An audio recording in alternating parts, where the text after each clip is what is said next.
a burden to the state or the kids. Okay. And just the north. No, the kids will just disown me because they don't live around me, so they'll just say, I don't know who he is. Well, the first thing you want to do is get your kids educated and get them jobs so they can support you. Oh, they make more money than I do, so I'm perfectly fine.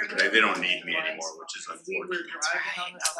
I had my one son, I thought, man, I think he was, because the company was looking for, was having some problems. And I thought, oh, maybe my son will leave me. You had a good time? No. I had a good time. Yeah, we are. No, I was up in, Talking with him, really it's long just time up still. in Bellingham.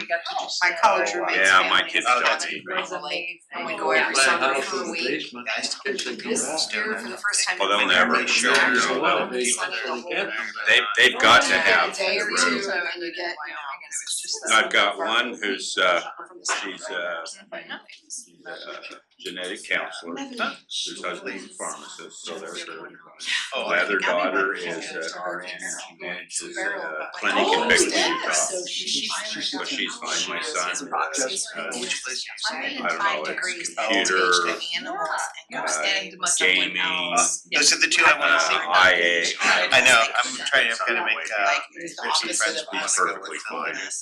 So And you got them trained. you'll have to give Oh, me yeah, they, whether it's I will. they do not need me, I was, which is sad. They were okay, just. But Yeah. my one daughter, I made her I pledge saw that she them would change there. my diapers and take care of me, cause I sent her to New Zealand to school. I took my nephew She was around younger, here. and that was the trade-off, is that Yeah, I'll it was pay for your really schooling, but everything on that stage. take care of me when I'm old, and Our so. stage. And now she's asking if I got Yeah.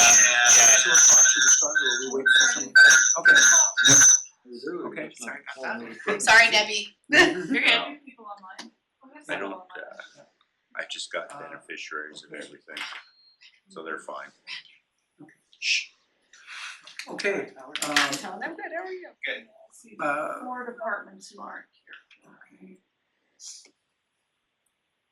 right, so this is Terry Moore from Center for Public Service. This is a leadership team work session, second one on actions for the strategic plan. I've got an agenda here, and commissioners, do you have anything that you would like to say in advance or not? Okay, all good? Okay, all right, then if Debbie, if you could bring up the slideshow, thanks. Okay, so here we are, and okay, here's the agenda for today. Is I'm going to spend a couple minutes, as usual, just kind of telling you where we are and what we've got to do. Then Paul is online, and he's going to explain over the final results of the employee survey. Then there's more or less a procedural item on the final situation assessment, which may be short if everybody's saying, yeah, that's done. And I'll remind you what that's all about when we get there. And then the main action is on item number 4, the suggested actions, where we have a couple of memos that we've submitted, and I'll give you a short presentation to summarize that. And then it's mainly a leadership team discussion about that, trying to see whether we're close enough to give us direction to turn it into something that's acceptable for the strategic plan. And if all that, and one way or another, by 3:50, we will roll that up and we'll see where we are and talk about what the next steps are.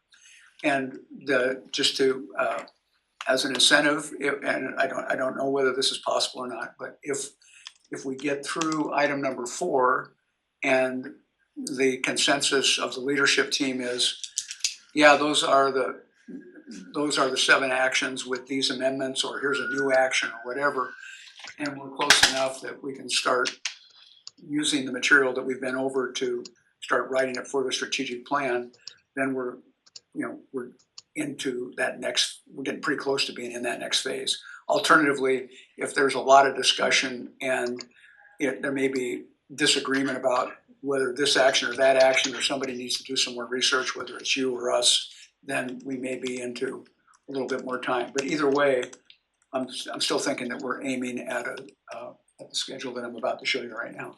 And the slides aren't showing online, Debbie. They're showing in the room, but not online.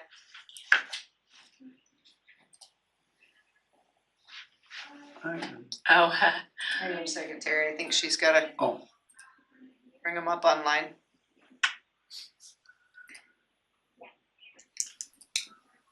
Wait, that's not it. We see that online. That is not what I want. Is it? well, that looks like It my is just not presentation. Is that what you're presentation asking? view. Yeah, it's not presentation view. Let me try one more.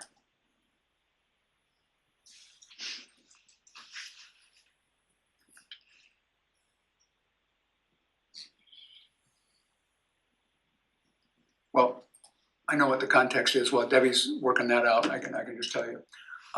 What you'll see next when we're ready is, the way I'm giving the context is, here again is the outline of the strategic plan. Here's what we've done. And the main points there are that we have moved, pretty systematically from kind of getting the situation set up last fall. Here's what we're thinking about. Here's what the issues are that you might want to deal with.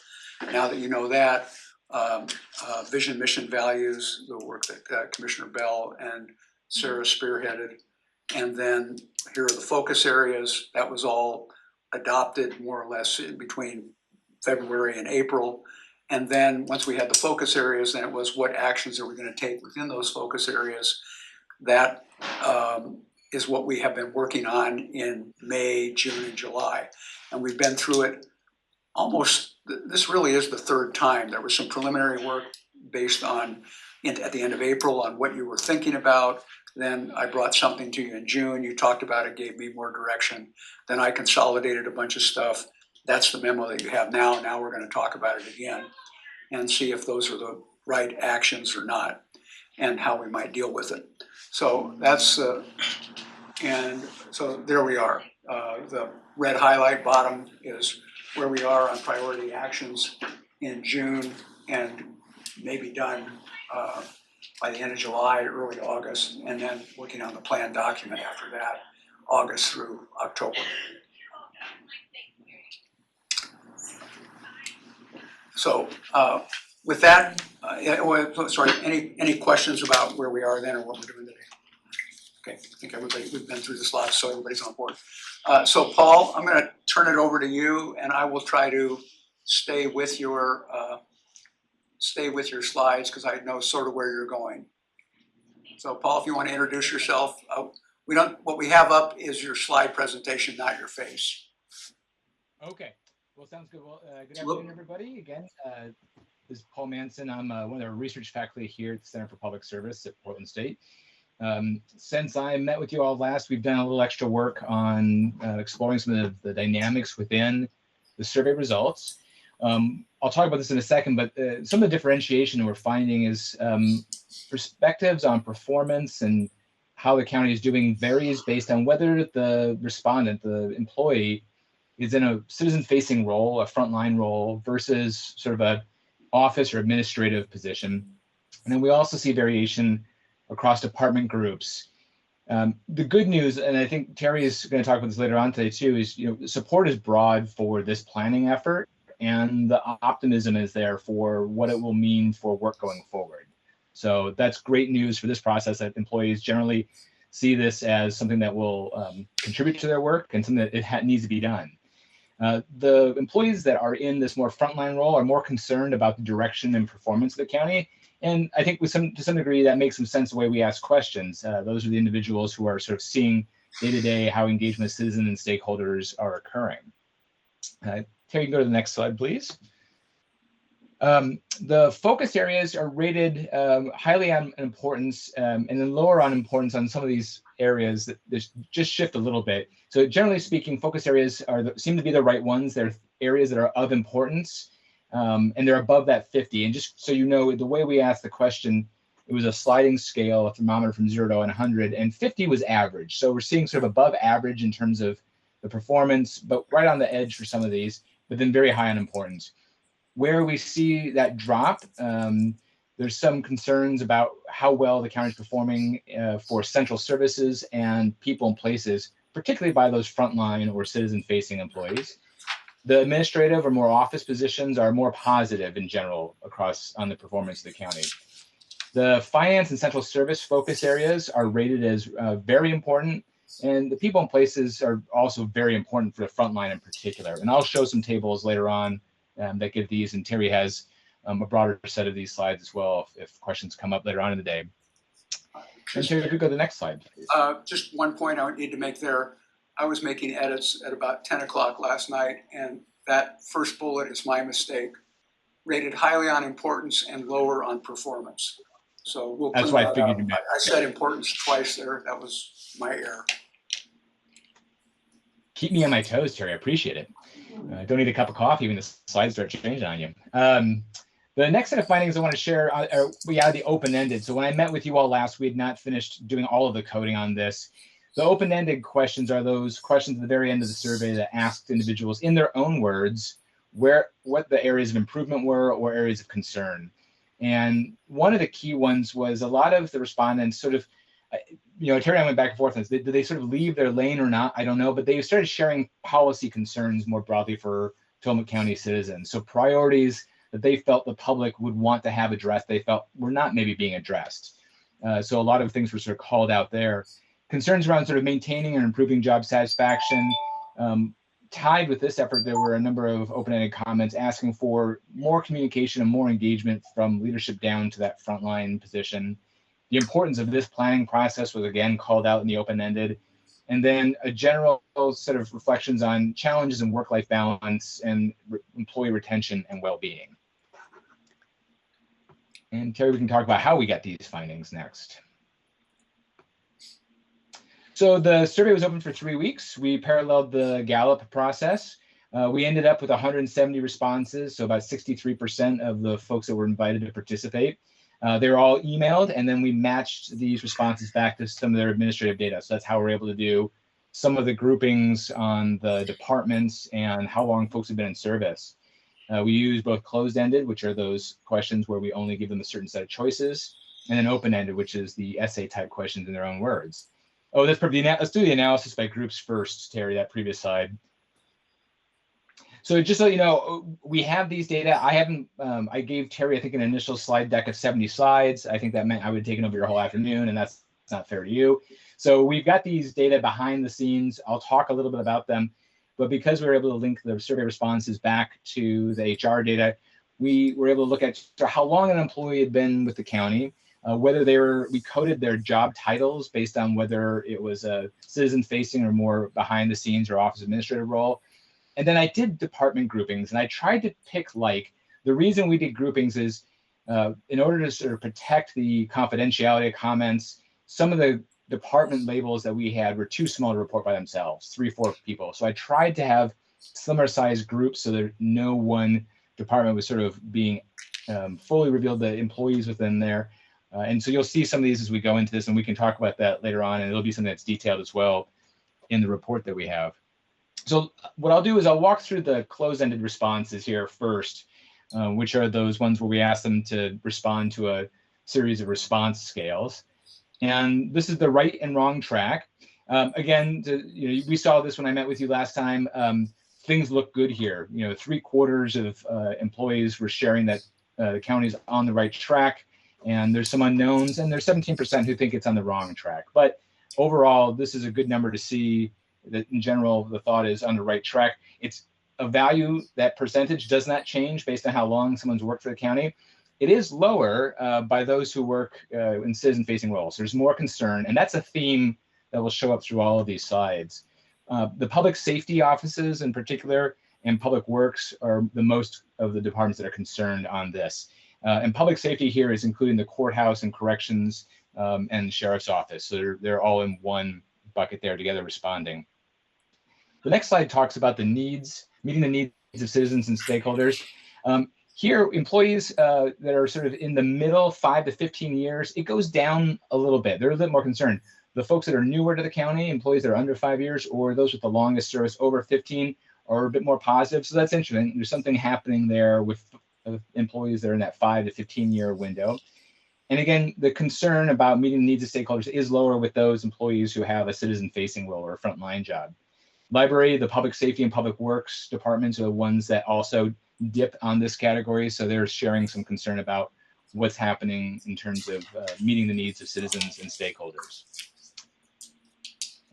Here again, we come back to some great news. The 71% that this plan is important to their own work, which is really important. So we ask these questions about the strategic planning process, not as its value for the county as a whole, but rather for their own work, their own departments.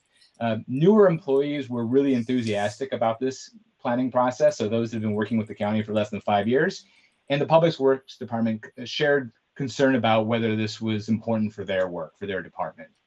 That was the one standout among all of the different departments. On the next slide here, this impact, again, on their own work. The big piece for me here is that 38% in the middle. So there's some interested and willing folks out there, and they may need to be connected. There's a little bit of a marketing or sales pitch to be done on what it means for their own work. So we know that in the previous slide, they all thought this was important, but now they're not sure what it means for their own work. And so down the road, this is just a flag to think about as the strategic plan is rolled out, finding ways to talk about what it might mean for individuals' departments' experience. What is it that might change? Is it more work? Is it less work? Does it simplify things? The concern around the impact of this, again, shows up in Public Works. And then I lumped together, because of the total number of employees, Human Resources, Information Services, and the Treasurer. Those offices also shared some more concern that this would be lead to harder work for them and their departments, or sort of an increased amount of work. So again, knowing there are some particular departments that may need some direct information on what will change and what that might mean for their work. Job satisfaction. So 2/3 reporting that they are very satisfied or satisfied. I broke out the percentages here just because it was more of a stark difference. So for those that are frontline, that 66% is actually 58%.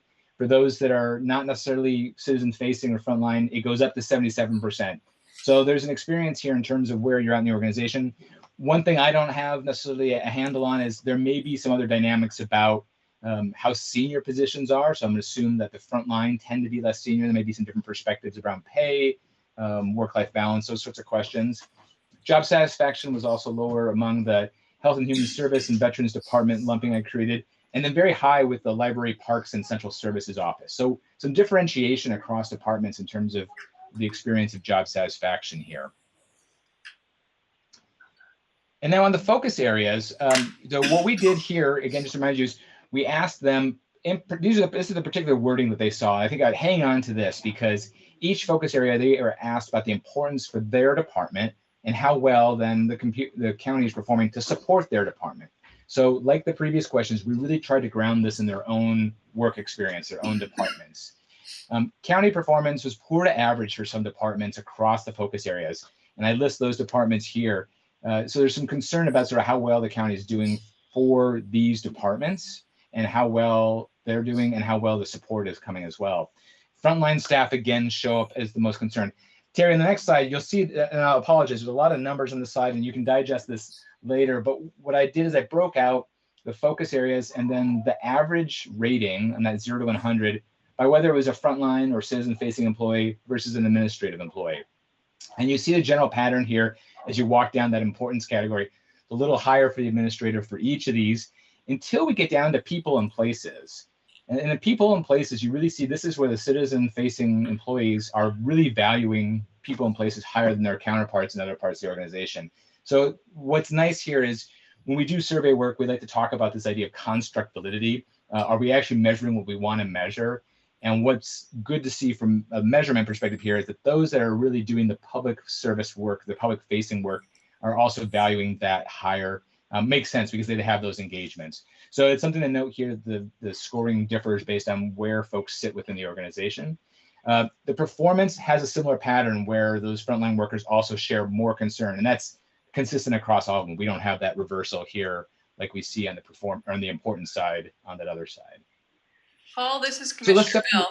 May I ask you a question? Yes, absolutely. Sorry, I know I'm going through a lot here. That's okay. So to that point, your point about frontline workers and their concern about our performance with people and places, early in the presentation, you said that a number of frontline workers had submitted I don't remember the phrase you used, like drawn out of the lines or something, submitted suggestions or ideas for things that they thought we should be doing more of or we're not doing well enough. And I'm curious about those, and I wonder if we're going to see that list of their suggestions. So I don't have it here in this report, and we'll have it in the final document.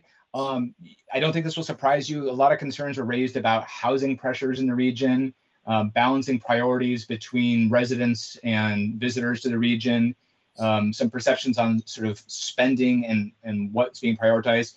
We also heard a number of comments around how to provide social services for vulnerable groups, and then some questions about whether those vulnerable groups should also be supported. So again, the mass public sort of perceptions on challenges around housing issues, addiction, and how to do social work varied a little bit, but those were the sort of key ideas that popped up out of those open-ended comments in terms of priorities that the employees were sharing in their comments. Thank you. And Paul, I think won't a couple of your final slides address that a little bit or not? At a high level, but getting into the actual policy requests, I don't have entirely pulled out here. And in part, it's always interesting with open-ended, not everybody submits it, so you have to take some of those with a grain of salt in terms of what they are. I like to think of those open-ended pieces as really discovering new opportunities for further questions, or at least sort of flagging, but we can't say that 80% of employees shared a certain concern about the policy issue because we didn't ask everybody the same way, and it's sort of who was volunteering was really what drove whether those responses came out. So let me step through, and I know for those of you who were with me on this previous presentation, I shared that this is an analysis of those importance and performance thermometer scores. We're called the Importance Performance Analysis, IPA. What's changed here is I plotted out some different colors on this screen. And so the blue diamond is the average score across those administrative positions. That sort of maroon or brown diamond is the frontline citizen. And then you see all the gray dots are the individual responses. I pulled those out because it really shows this dynamic as we go through the 4 focus areas where, in this case, central services, that lower right quadrant, if any mean shows up in that quadrant, that means it's an area of priority concern. That means that it's something that's important. It's above that 50% line, but it's performing below average. And here it's just barely below average. But that means from a frontline staff perspective, central services is really an area that's very important and needs more work. Where their administrative counterparts are saying, we're doing well, maybe not, it's not a huge delta. But they also say it's very important. So this is one that jumped out in terms of spanning that boundary. The finance focus area, we see a sort of similar pattern on the next slide, but they move above that mean in terms of performance. So we're just barely above average for those frontline folks, and about the same importance in terms of the finance focus areas. Similarly on governance, a very similar pattern you'll see in the finance focus group on the next slide. The importance sort of shifts down a little bit to the left, which I'm not surprised about. I think there's probably some questions about what governance really means, and so that can sort of make things a little bit fuzzier for folks. But that is still the same pattern going on. Now, the pattern reverses a bit when we go to the final focus area, and I've hinted at this in the data before. Now we see that that blue square, the administrative or office positions, rate people in places is less important, the frontline staff more important, and they're right on the line. The average was 50. So it means sort of average performance was their perspectives. So, Terry and I were talking about this over the past week, and I think the good news here is these focus areas are meaningful. Folks are responding to them. They see them as categories to make sense of. When they are asked about what it means for their own work, they're all saying that it's important to their own work, their own department. And then you do see some variations on performance, which means we didn't sort of cherry pick focus areas that we're doing well at. We found some good opportunities here for growth and development. And so I hope this is helpful for you all around the room as you think about next steps. You've got some areas here that folks are excited about. They share that it's important, and they see opportunities for improvement, which is a great thing. Let me just close them with some of these open-ended comments.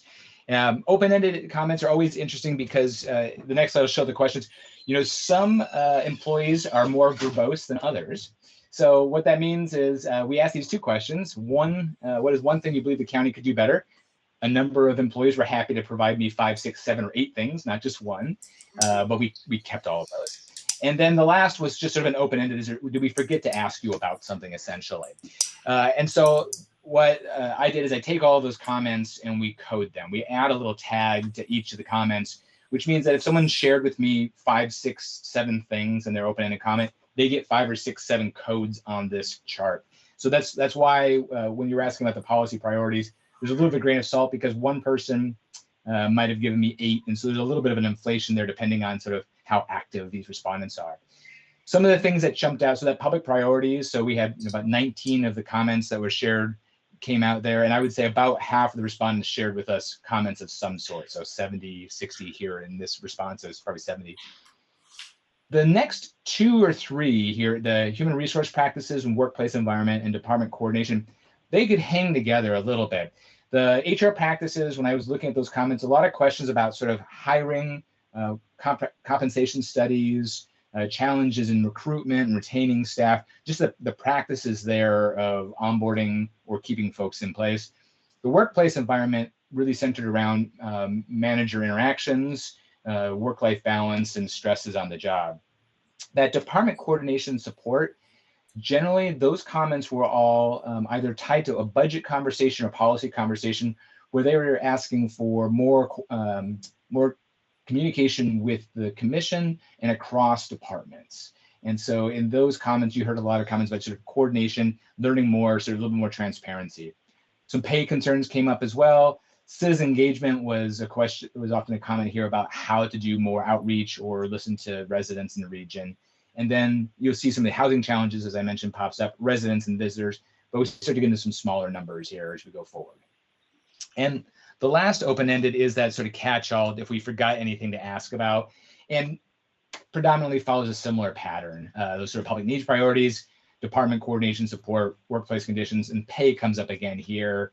And then when I just want to share, you know, it is 3 of the comments, but folks took a moment at the very end to say, hey, thanks for fielding this survey because it's part of a process I really think is important. So that was good. We also had a couple here that were sort of concerned about the prospects going forward, that's planned skepticism.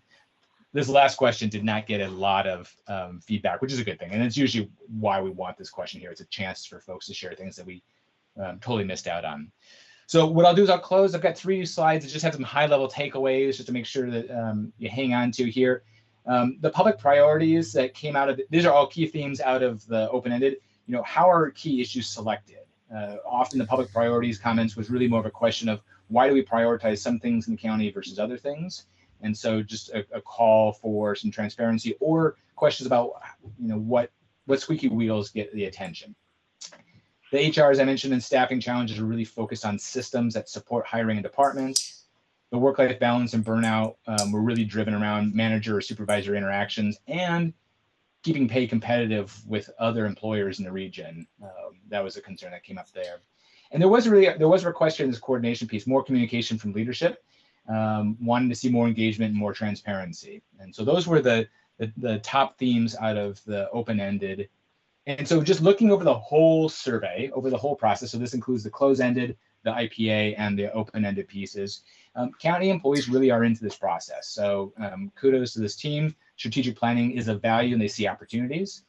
Those members of the county staff that are citizen-facing are really the most concerned about performance. And so there's an opportunity here to re-engage those staff teams, build some ownership, see, you know, if you remember that impact on their own work question had that big 38% unsure in the middle, that's an opportunity to build some ownership here, think about how to engage employees and have them sort of pick up the baton from you all and take this strategic planning level to the next piece in implementation. And I've got one last set of takeaways. Oh, I thought I had one more. Nope, those are my key ones. So that's, we had 2 slides going side by side here and got myself confused. So those are the results from our survey. I think we had a good response and there's a good sense of sort of, you know, I hope you hang on to this, that employees are excited about this process. There's really some energy there to see improvement. And so I think that's great for buy-in down the road. Okay. So Paul's, where he has key takeaways, to a large extent, those have been incorporated into the new version of the situation assessment. Since I didn't have, I mean, I probably need to do one last look at it because I didn't get the final version of this before I had to get that version out. But we can come back to that. So right now, the question is, are there any questions of Paul that you have about the survey results or any discussion that you want to have about the survey results? Is the turnout average, above average, below average? In other words, the 64% or whatever, is that, I mean, I think it's statistically valid, but I always worry about the third that didn't get it, they're not participating for whatever reason. Yeah, that was a question we talked about the last meeting. From my perspective, I think as you get closer to 80% is where I feel best. There's actually a little bit of a diminishing returns as you go past 80 to 90%, where you start worrying that folks were encouraged too aggressively to participate, and that might undermine the data. We are a little bit on maybe the weaker side of that curve. So, and I know Mike and Terry shared some concerns about that at the last meeting. One thing, and I haven't done this, is we could look at sort of where does that third sit within the organization. So I know who hasn't responded, and I have that HR data. And so we could take a peek and see, is there a particular concentration in departments, the staff position types, or some of these other variables that we have. Well, it seemed like it was similar. We did the Gallup thing, parallel to this. And it had a what I consider to be, maybe I'm way off base, but pretty significant group of people couldn't be bothered for whatever reason. And that troubles me a little bit because it's not 10,000 here, you got 300. Yeah. It felt more challenging from a departmental level this year too, getting people engaged and filling things out just for whatever reason, Sure. busy, etc. I would agree with that. I don't know, I think Jody's online. Jody, do you know what your percent return was on the Gallup? I assume it was a little bit higher just because of what it's about. Yeah, we extended an additional week and we finished up at 69 and a fraction. So not significantly greater data for it to be over was it 64, Paul, that you said that we had, or 63 on this survey? I did do some outreach to a couple of departments that were kind of trailing and trying to see if we could get some additional responses. And, a lot of those employees might have been working out in the field, not necessarily at a computer all the time.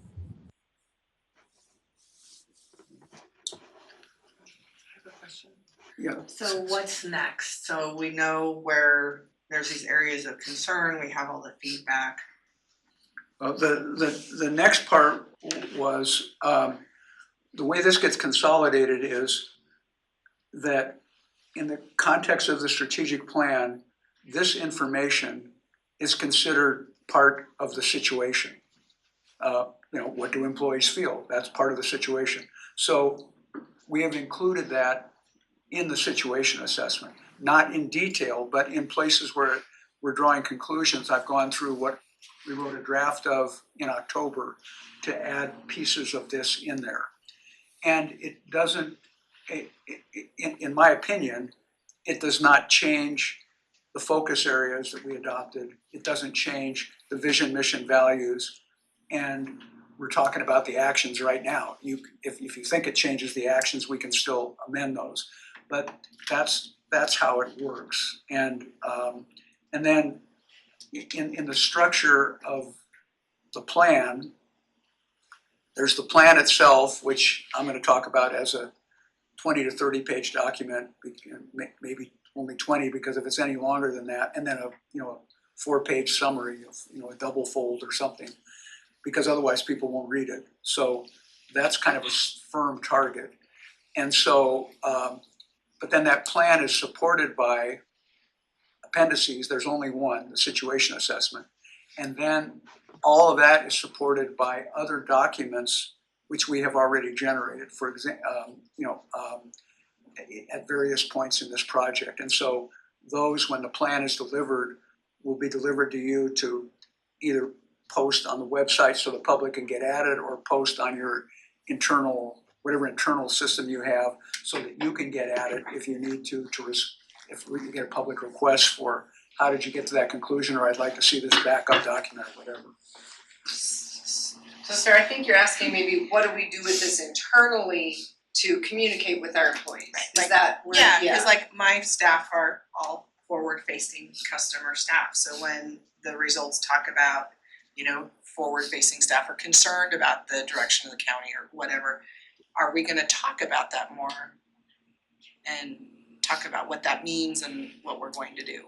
So I think in our action items, we have the opportunity to talk about that. One of the things that came up as an action item that I don't know if it's made it to this year that we may wanna talk about is that communication piece, right? Communication with our teams. What are we doing? The other part of this is the Gallup part of this that came out, which as some of those same concerns surfaced around staff, what are we doing with that Gallup information? Because I think there may have been a sense from staff, at least in some departments, that we didn't really do anything with that to change their situation, which may be, to your point, Dawn, people were a little bit less like, yeah, I'm all excited to answer this time, right? So I think there's something for us to look at in leadership actions in terms of communication and communication with our staff. So I think there may be some pieces there. Just sort of how it occurs to me, I don't know. I'd like to know more. I mean, just, this has been very helpful, but I'd like the opportunity to understand a little bit better what all this means. Well, I think based on my conversations with Paul, then I'll let him step in by giving him this lead in. Paul and I mean, my question to Paul was always, so what does this mean? And Paul's response was always legitimately, well, it kind of depends. It's open to interpretation. Here's what we asked, and why they are thinking that. They could be thinking this and doing it, or they could be thinking that. Usually the way that gets teased out is by having a survey like this to say, here is in general what happened, and now there are certainly opportunities in the strategic plan, for example, when you're doing departmental audits, to interview staff and have the survey information as part of it, pivot off of those questions and, press down a little bit more deeply on why people think we're getting the responses that we did. Paul, did you want to add anything to that? No, I think that's right. And, one of the double-edged swords of a survey project like this, right, is it often answers some questions and then asks new ones. And so to the point there, what's going on with the experience for those that are facing citizens or customers, there may be some deeper questions there. And it may be an informal one even if the department manager is going to ask, sort of, hey, what's your experience? We heard there's a difference. But I'm also mindful that distinction could also be in terms of the difference between employees who may be, are there more senior positions that are in that administrative category? And so that might also be why we see that versus is the driving force really your engagement with the public, or is it that those that are less likely to have a sort of client-facing role or citizen-facing role have sort of moved in the hierarchy up in the organization. And so of course they're feeling a little bit differently about how well things are happening. And one way to test that is that length of service. Since I didn't see a lot of variation in the length of service, that makes me think maybe there is something here to learn from those that are on the front lines. They did share some in the open-ended, but we didn't, it wasn't a focus here. So it may be worth some conversations. If you had a magic wand, sometimes focus groups can get at that, but that's a really involved process. But thinking about what is being shared from those who are doing work in the front lines, I'll say to the question too on the response rates, sort of where we didn't hear the two departments that probably lagged the most here were the Justice Facility, which I think makes sense in terms of the type of work that's going on there, and Public Works. And I think we hit paving season with this survey window. So those two departments are areas where we saw some lagging in terms of the response rates overall. So, and Sarah, I was answering a different question than you were asking, or I interpreted your question differently. But now that I understand it, it seems like, my recommendation would be is that you have this background information, and as you are looking at the actions that you're going to do, let's say that we get to 7 actions or whatever, that the other thing that we're going to talk about today is each of those actions needs a work plan. And when you put together that work plan, that means what are we going to do to implement this action? Well, one of the things you can do on some of the actions is to talk about getting surveys out, or not getting survey, communicating with staff in departments about the strategic plan, about the survey result, you know, as almost like a kickoff item. I talked about in Mike's memo on supplemental memo, some type of kickoff activity in this fall as you adopt the plan, and then incorporate your staff in some kind of meeting where they see the survey result, they can ask any questions, and you know, there's all kinds of things that can happen. So those are just some ideas, but to your point, I don't think it is not defined yet what gets done with this, but it is on the table. It's something, you know, that's a question that needs to be addressed. I would like to respond to Sarah's question also, because I agree with you that there's a lot of opportunity here. There's a few of the things that occurred to me are there could be the opportunity to sit down with staff and have a workshop or a staff meeting or whatnot with the survey results and say, okay, so here's what frontline staff said. Frontline staff said they think that our services to the public are very important and we're underperforming. So let's just talk about that. How do you think we're performing in our department? Do you think we can improve in our department? What improvements do you think are possible in other departments? Are you aware of something that's totally not working well?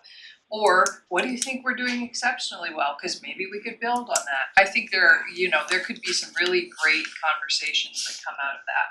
And then when we have the strategic plan, like Terry just said, then we'll be able to sit down with departments and say, okay, here's the plan and here's how it applies to us. And here's how we can use it to inform decisions, like as a lens to decide what we're doing, et cetera. So once we have the plan, we'll be able to address, like Paul was saying, that the gap, I don't remember what it was, the 38% gap or whatever, of people who don't know how the plan is going to impact their work at all. We'll be able to show them and talk to them about it once we have the plan.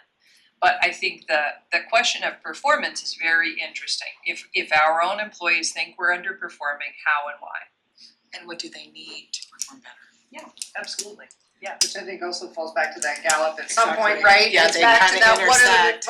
what is it you need is kind of embedded in that first part. So I think again, as we wove them together as they went out, we can weave them together as they come back, right? I think there's all the pieces in there. And Paul, I had one request for you.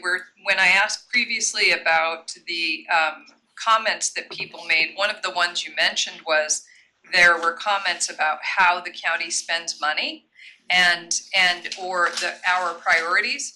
And so I'd be really grateful if you could get us that information sooner rather than later, because last week we embarked on the first of a series of budget workshops where we're talking about precisely that. How do we spend money? How do we prioritize our money? And how will we make those decisions moving forward? So I would very much like to hear what our staff thinks about that. Oh, great. Happy to do that. We can, the next steps on this, by the way, so you know, is I've got a final report for this that has a technical appendix, but I'll make sure to pull out some of those particular requests that were made in the open-ended, so those are up front. Great, thank you. Commissioner Bell, I think I can answer that for you, because I had the same question, because spending and finance were so prominent in this room with the leadership team. I look there, and I'm not sure of this, Paul, but I think when you categorize that, there were only 2 or 3 open-ended responses that addressed budget or spending issues. Nobody, and to me, I was looking at that and going, that's interesting, because maybe at the frontline staff, they don't see it as a budget or spending issue. They see it as a management issue, or help that they need from central services or something. But it's the leadership team that's making the connection to, we'd love to do more, but we don't have the money to do it. So I don't know on that, but I'll see. That is my recollection of what I saw. And Jody has her hand up online, I don't know if you can see Oh, that. I'm sorry. Yeah, is that Jody? Yeah. I just want to point out that some of the themes that we're seeing in this survey was maybe a little differently phrased in Gallup as far as employee satisfaction. Some departments are doing, felt like they were supported, others didn't. The previous year when we did Gallup, I believe only 2 departments actually came back with a state of the team's plan. So whether they talked about the results, we had liaison meetings, we talked about it with the consultants, and they were supposed to take it back to their departments. Whether those communications happened or not, they weren't put back in the Gallup platform. But I'm really happy to say that last Thursday we had 18 managers, either directors or mid-level managers who attended the Gallup study. And there was quite a bit of engagement there. So I was a little more optimistic about those who showed up at this meeting. And back to Commissioner Scar's comment, where I do think having some sort of communication regarding the survey and the action items that we took would be helpful from both surveys. We did do a salary study. We have been working on certain things for budgets, and that communication plan, I think, is that disconnect that might be occurring in some places.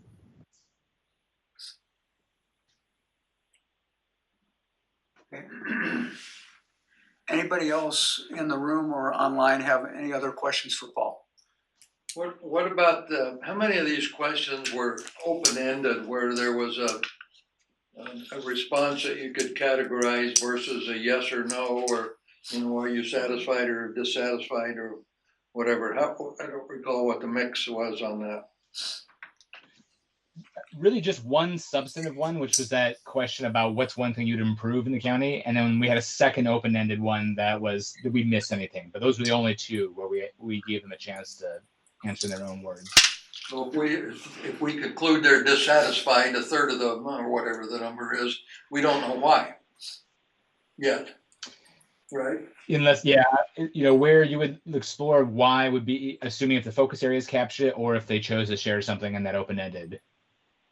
And if they didn't do that because they were dissatisfied going in a circle here, we wouldn't know.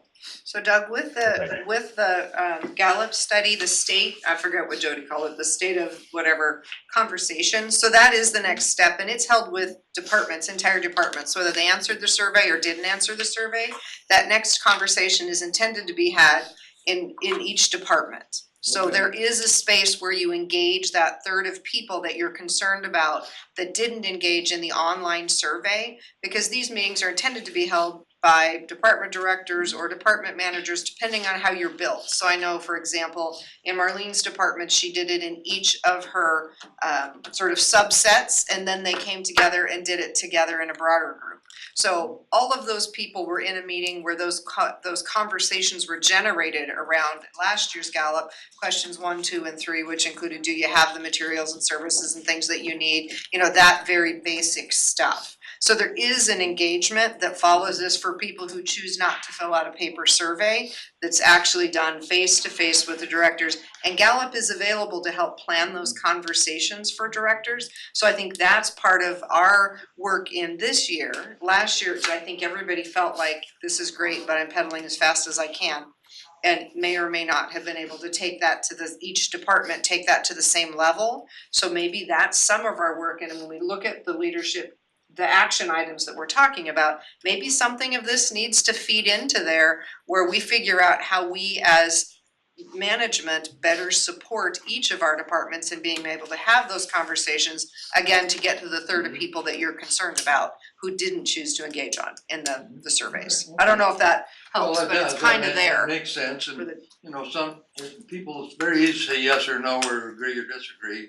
Takes a little more time to write a paragraph or a couple sentences on why, but you can aggregate them and say, okay, we heard this thing 17 times, so it must have some validity, that kind of thing. And so we're not there yet.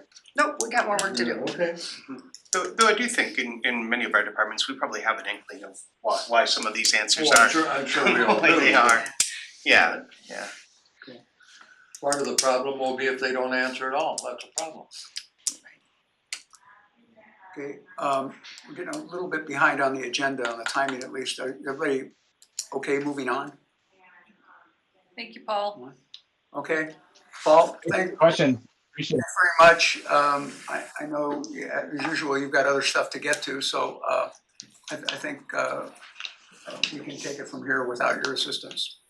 And Sounds good. Terry, let me know if you've got some questions out of this conversation today that we can dig into the data with and add to any final reporting. yeah, but in general, Paul, given what you've heard today and given where you are on that big slide deck, and that the big slide deck is your version of your final report, having a final report at the end of July seems like a manageable thing, or not? Oh, absolutely. Yeah, absolutely. And then I'm mindful of the comment about learning about priorities sooner, and I can share that before that deadline if that's helpful. Okay, Thank you. okay, good. Thanks, Paul. Great. Thanks all. Good luck. Okay, the next agenda item is the final situation assessment, and there, either we can dig into, the leadership team is free to dig into it if you want. I will say that you've seen it, I sent a revised version for the June meeting and sent it out to everybody in advance, and nobody had any comments on it then. And I sent it out this meeting, a revised version with some of the survey stuff in it, and nobody had any comments. And since I think not in general, it hasn't changed much since October, since most of the analysis was done then, and we're just getting the survey comments in and a couple other things, making sure that anything that we said about focus areas and vision, mission, values that was appropriate got in there. It's mainly a bookkeeping issue. So all I'm looking for is ultimately today, you're saying that, yeah, that we're okay with that being the final, or if not, telling me what I have to do so that I can then start the graphics people turning it into a final looking final. And as it sits right now, that situation assessment is the only is an appendix to the plan. So with that, I'll just turn it over to you, to the leadership team for comment. I think it's a final form and keeping it forward. Agreed. Got a few nods here. Is that, anybody have any, at the table have comments? I confess that I did not review the one you sent this week or last week. The most recent one, I have reviewed them previously and liked them. So if there were substantial changes, please tell me now, or I'll read it tonight. No, there are not substantial changes. I mean, I would say one of the things that Paul had as a takeaway here fit right into the situation assessment, which is we worked as a leadership team to go from a situation assessment done in October to focus areas, and from focus areas to what kind of actions might address, and think of focus areas as issue areas. And what the survey tested, I would say, and Paul said this, but I'm gonna say it again, to me, the strongest result was that 70 or a large percentage of people rated that the average rating was 70 to 80% in terms of importance for those focus areas. 70 to 80% in terms of importance. And the average rating in terms of performance, with a lot more variability, was 50%. And the average, and now I can't remember the number, but do you think the plan will help you? I'm gonna make up the number and say that was 70 to 75%. So those three things together, which is the plan, the focus areas are important, the performance is not as good as it could be, and I think the plan will help me if we address those. Tell me that the main message is we're willing to give the strategic plan a try, and that and that you're kind of, and then on the right track is, and you're going generally in the right direction, and if you start addressing these things, you'll be going in more of the right direction. So that to me is the main takeaway I have from the survey that I incorporated into the the situation assessment, which doesn't change the situation assessment results. It could have, but it was just the opposite, so. Okay, so I'm gonna say good enough. Anybody on the, online that wants to comment on this? Let me look and see if anybody's hand goes up.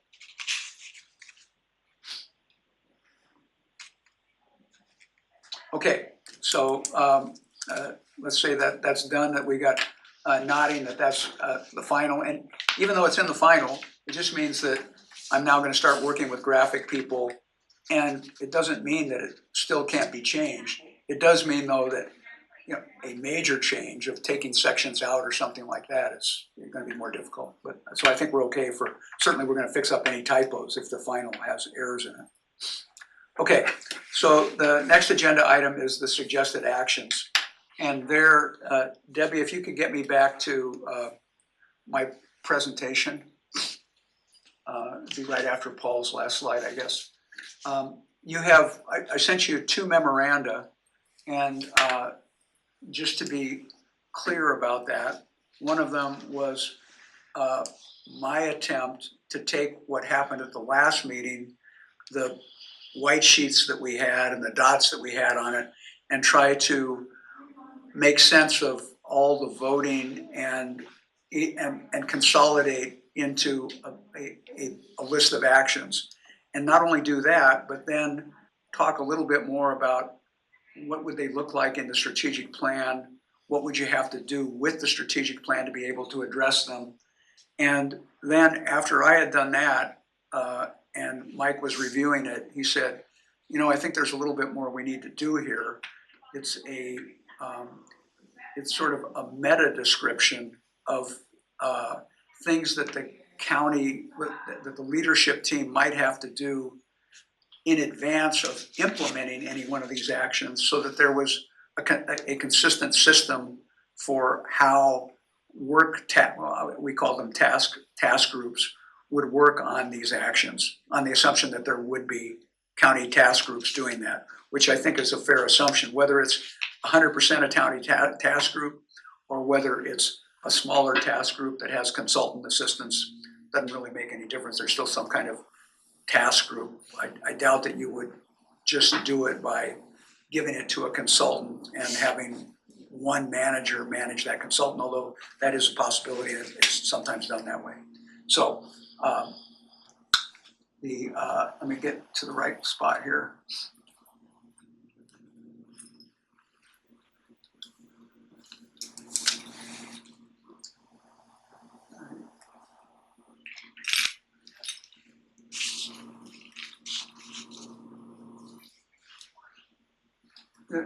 You guys know B.F. Skinner, behavioral psychology, and one of his big experiments was how you create superstitious behavior. So this is exactly how you do it.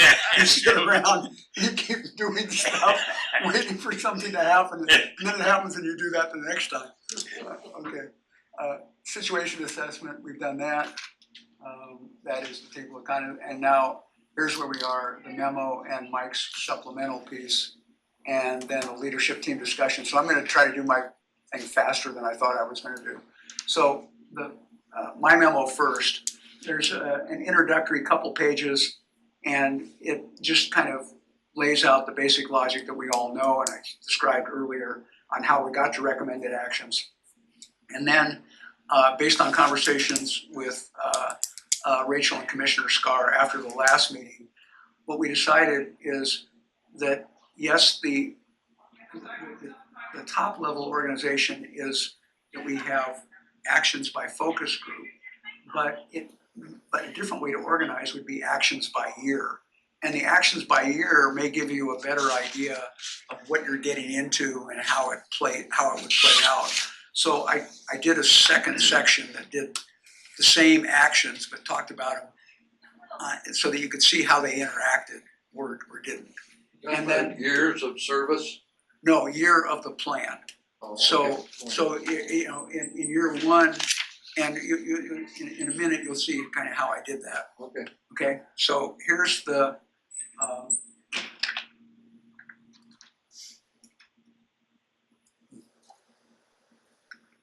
okay, there.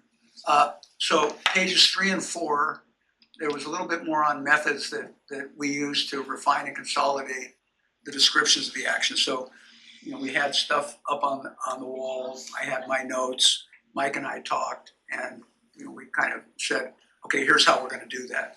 And then we came up with this list, or actually, I'd say you came up with this list, and I just put it up there.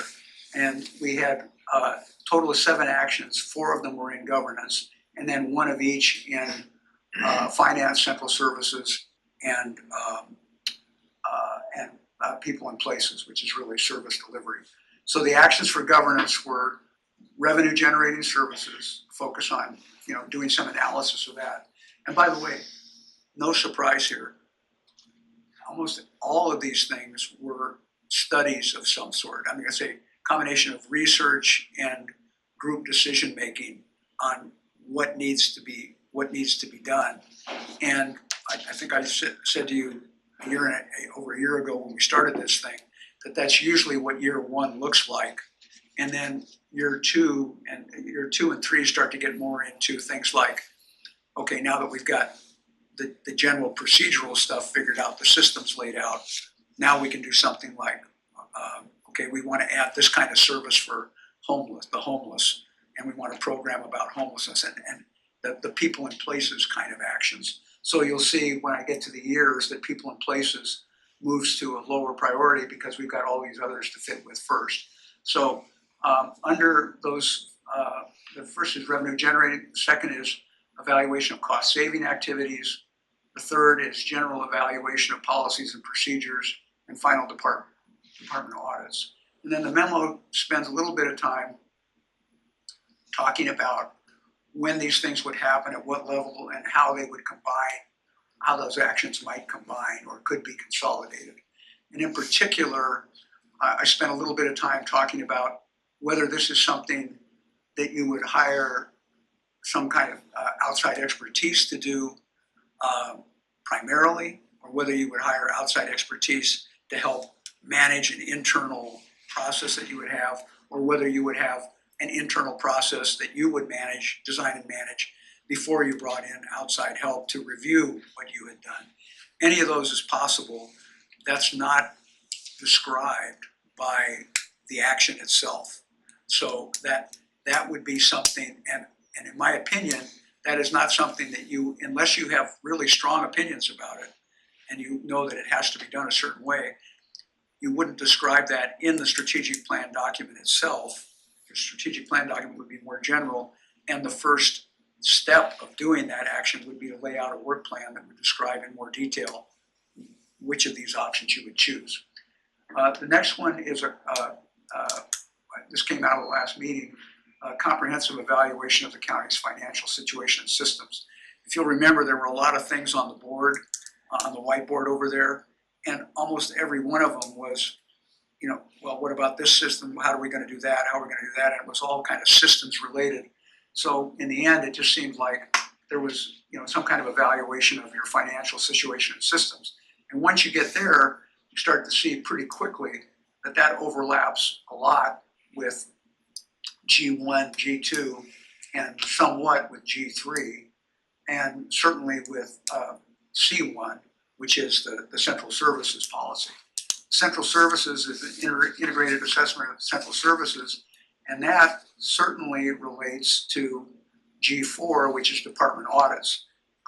Central services is a subset of departments. The department audits applies to all departments, including the outward facing ones. But if you're doing department audits, that seems like an important part of what you might need to be able to assess central services. A lot of my comments there were about the extent to which you could do a high level amount of work that integrates across some of those things, and have the county, instead of thinking that you were going to, the way I had been thinking about it, which was, okay, G1 and G2 got more votes, a lot more votes than G4, departmental audits. And so that implies more importance and therefore earlier attention to those. But another way to go is to say, you know, all these things are gonna interact. And maybe as a part of doing the department audits, we're kind of addressing all those things. We're letting individual departments work on their own audit according to some template. Information's coming back and we're trying to consolidate a quick pass. And by quick pass, I mean something that might be done by this time next year, so that you had all of that work done at the time when you would be starting your review of your 1-year strategic plan. And then you would go next year into perhaps at that point bringing on either for the first time or in addition with more review, outside expertise to review. And then you have essentially done your internal work, come up with questions, come up with some solutions, and then you're bringing consultant help in to move more quickly because all the data, they have a lot of data. So those are options that I made no decision on because I don't think it's my decision to make, and frankly, because I can see pluses and minuses of doing it either way. So that's more for things for you to talk about. And again, that doesn't have to be done as part of getting the strategic plan document done in September or October, but it should be done before you launch off in January or February on starting to address the 7 actions or however many you come up with. And then the last one was the people and places, which I also now call, just to be a little more clear, services to customers. And I think that fit with Paul's first item too. I can't remember, priority services or something like that. So there you have a kind of a narrow one, define and focus on mandated services, but that part could also be integrated into G4 as part of the department audits. It's a simple thing to do as part of the department audit is to ask each department, what are your mandated services? What do you have to do? What do you not have to do? I don't know who's going to know that better than most departments. Even if you bring in an outside expert, I don't know what they would do, but go to the departments and ask for that information. So that's, and then for that reason, what I thought was you would probably postpone big changes to the type, level, or delivery of services to customers until year 2 or year 3. Not that you wouldn't be thinking about change, but your G1, G2, and C1 are going to take more of your time in year 1. And so when I do that, then I did it by year. Whoops, sorry, I went the wrong way. So, and this was your point, Commissioner Wilson. By year, then I said, okay, first let's see what are the priorities of these things. And you could change these, but my read of what you did at the last meeting was that G1, G2, the revenue generating and the cost, and the overall financial assessment were at the top of your list. And I could also make a case for moving CS1, central services, into that, because it's hard to see how you get all of the first ones done without having some impact on some information about central services. And then the CS1, the G3, the council procedures, the commission procedures and other systems, and the audits were in that category. And then I put P3, PP1 as farther down the list. And then based on that, how would I put that together into a plan? And and then I gave some specific advice about the year 1 actions.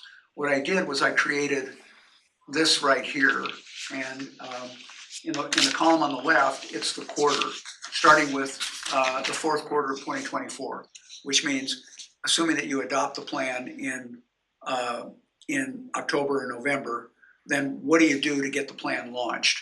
And then what do you do in the 1st quarter, the 2nd quarter, and in general, and then also how it relates to the budget cycle. This is an important point for Mike and me, and we think it's important to local governments, that you, by coincidence, are now going to get this plan done at exactly the right time of year, in my opinion, because you are going to have the plan done at the end of the 3rd quarter, beginning of the 4th quarter. That allows you to have a commission work plan for the next year that incorporates what actions you're taking on the strategic plan and gets that on your agenda. And when it's on your, and it also then is a message to the departments that these are the things that we're working on, and here are the ways that you're going to be involved. That then is something that you have available at the beginning of the first quarter of the next year when you start getting serious about your budget cycle. So that when your budget committee comes together, they know what the council priorities and the commission priorities are.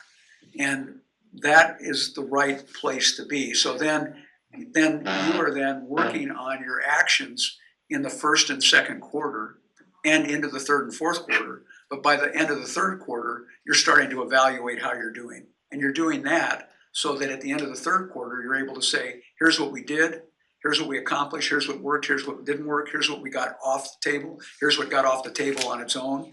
Now we need to adopt an amendment to our strategic plan that is for year 2. And then you adopt that in October.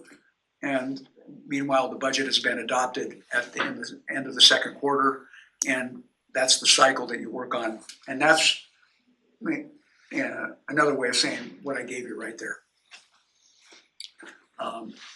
And then in addition, Mike did this supplemental memo, and what process do you need to facilitate the implementation of priority actions? So the plan has priority actions, and you could say, well, we're going to do a work plan to get those actions fleshed out. But there are some things that you need to do in advance of that work plan, systems that need to be in place. It's like, I'm trying to think of an analogy, and it's like, trying, I don't know what the best one, I didn't come with a good one, but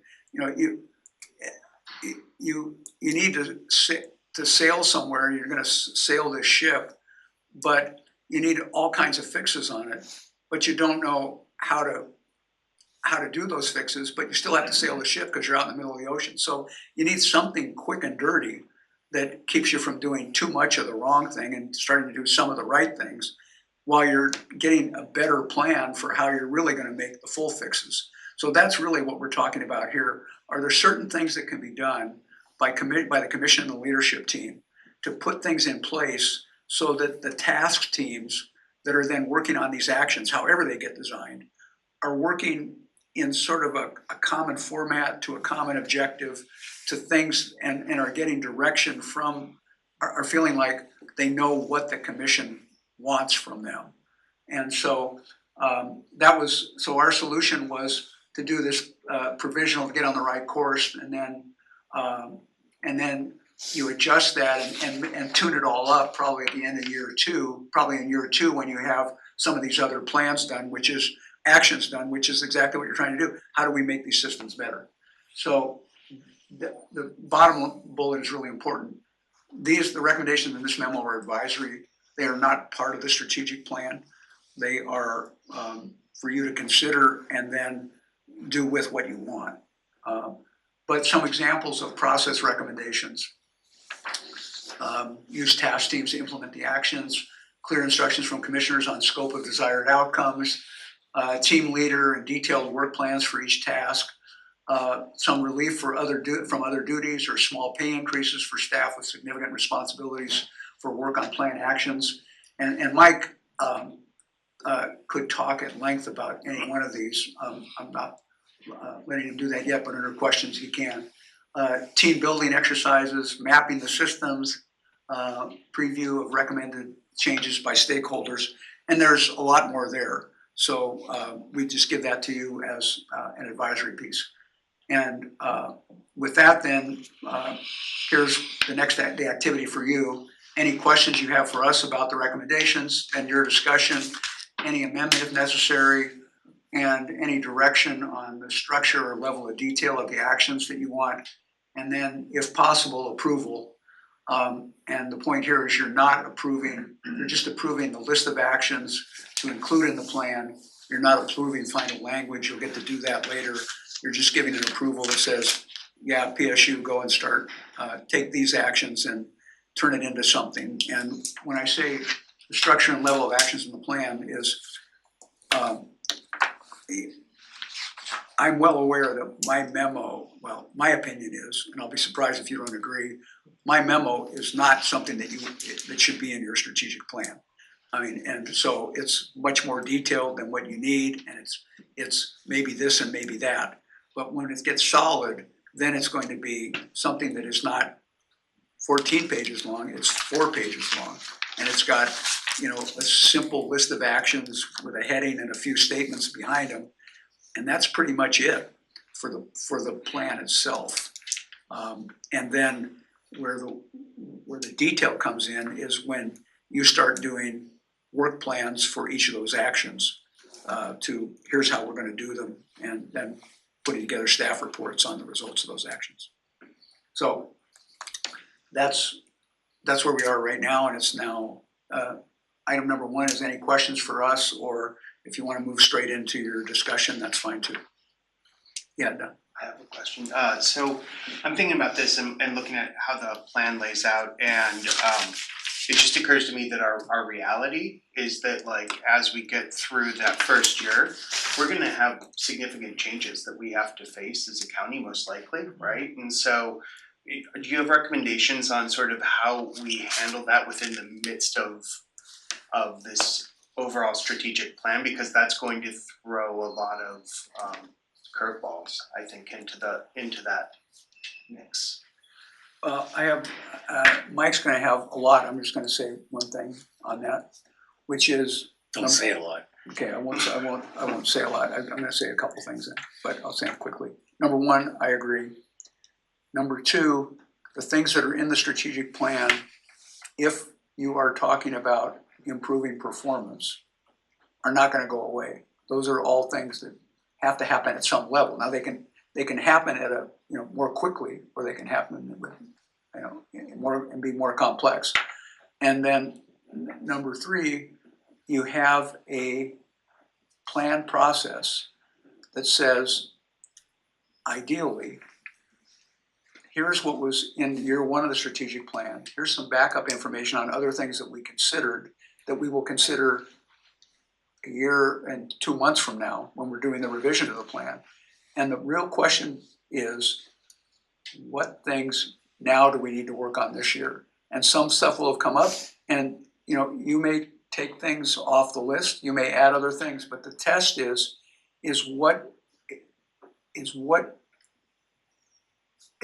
is being proposed more important than what we already have on the list. And that is important in your own circle right here, but where I've also find it to be important is as citizens come in and say, all the things that you're doing wrong, and tell you that if, why don't you have a bocce ball court yet down over in this place?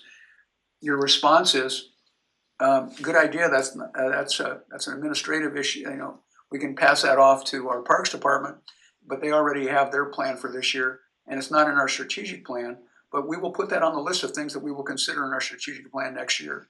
And when you do, you go bocce ball court or, departmental audits. You go, well, I think we're gonna do departmental.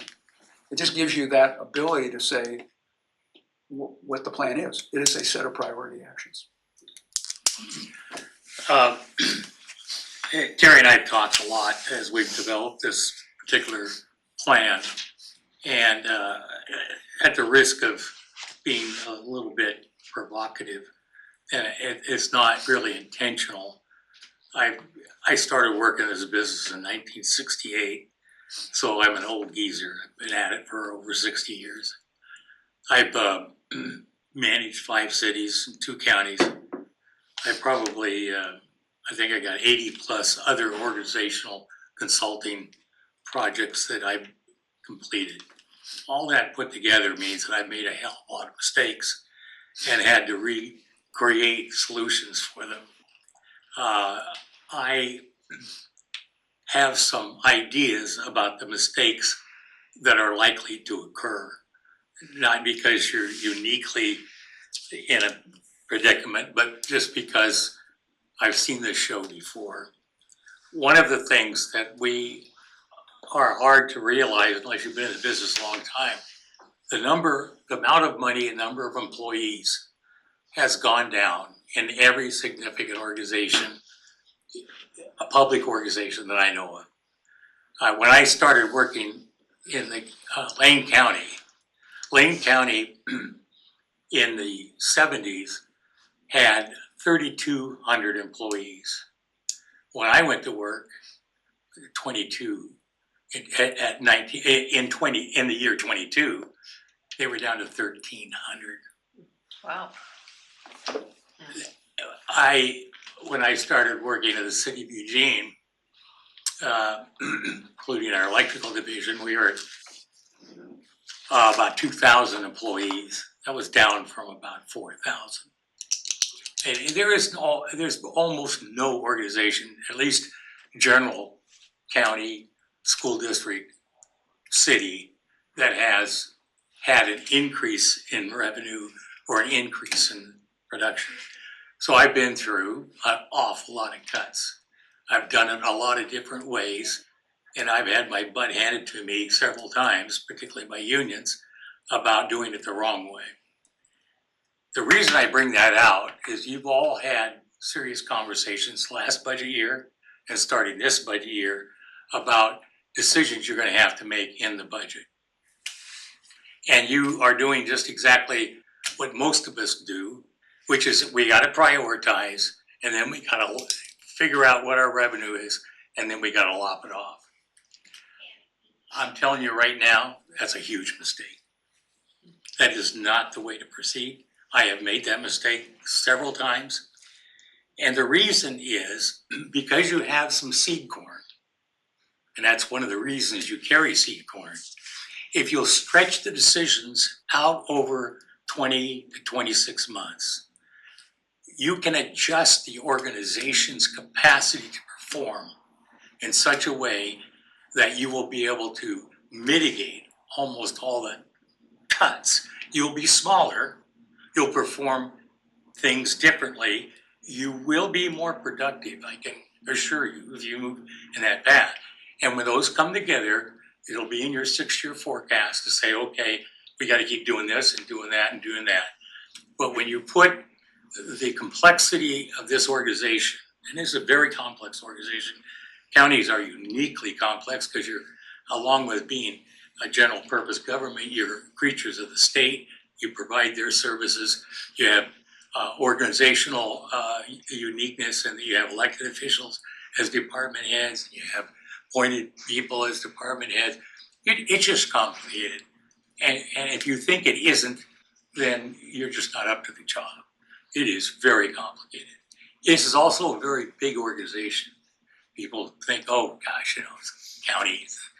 You're about 50, if you took all the counties, you're about in the middle in terms of size in the state of Oregon. If you did it across the United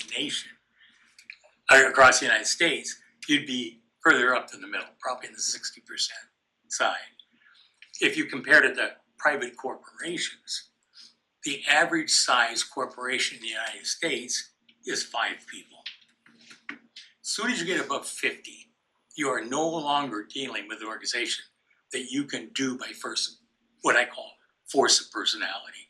That is, go in there and make things happen tomorrow afternoon and be in charge. The organization is just too complex, and it's running on so much different levels of energy that you are. It takes a family. It takes a village to raise a family. It takes a team to manage the operations. Having said that, you got to figure out a way. And I have some very strong opinions, and Terry suggests that I keep them to myself because they're probably wrong. But one of them is you have to tell your employees, we started this with an anticipation that we were going to have to be more productive and get right-sized and right product. And we're going to have to do that, which means all of you human beings here are going to have to come face to face with some choices that are going to scare the crap out of you. And we, particularly of the board, are going to have your back. We're not going to fire you unless we absolutely positively have to do that. we don't think we have to. And I can tell you, I've gone through, in Eugene, in 1 year, we dropped over 60 positions.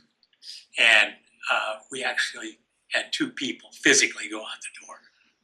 That's because we were committed to making sure that whatever happened to those people, it was at least part of our responsibility, and we were going to not burn people, their families, their job opportunities in some willy-nilly fashion.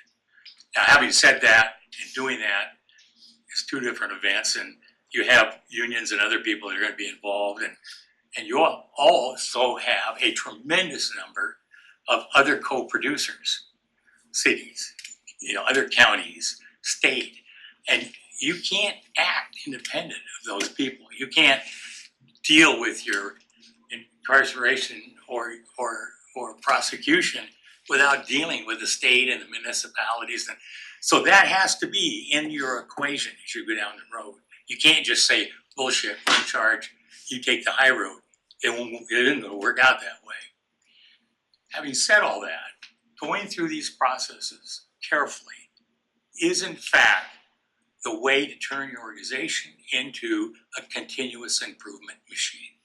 And that is the ultimate step towards productivity. Productivity is not a thing. It is a series of activities at perfecting what it is you're doing, what you're doing, and can you do it better, or should you do it at all? That's a continuous discussion. Now, not unusual, but, and this is 100% my perception. It could be totally wrong, probably is. But organizationally, we spent quite a bit of time with you. Organizationally, you feel like a lot of organizations that I've been in that are right at the vortex of making organizational change and making change on how you behave in that change, both of which are essential. What you have is a lot of people making happy faces around here. There is an underlying rule that we don't talk about problems, except ones that we can really let somebody else deal with. So you've started on a process, intentionally or otherwise, that is changing that. And I want to tell you, you always create quite a bit of anxiety in the organization when you do that. Anxiety is friction. You have to drive down the fear by really paying attention to what people are worried about when you make change. Otherwise, they will not stick their neck out or make a clear comment. And the reason you're getting through this process the way it is without too much, grinding, is because it's so general. The next step is not general. And the implementation of the next steps will change people's career, will change money, will change operations, and it's got to be done with the recognition that you are a human institution and you must behave with the humans in a human way. It is not simply a matter of money. It is directly related to a person's family, to their career, to their focus on life, and to the customers that require you in order to make their life work. So, big challenge, I don't doubt that. But somehow you have to learn, and you'll learn through this process, how to cross the Rubicon of the fear when we go to talk about change, or when you go to talk about change.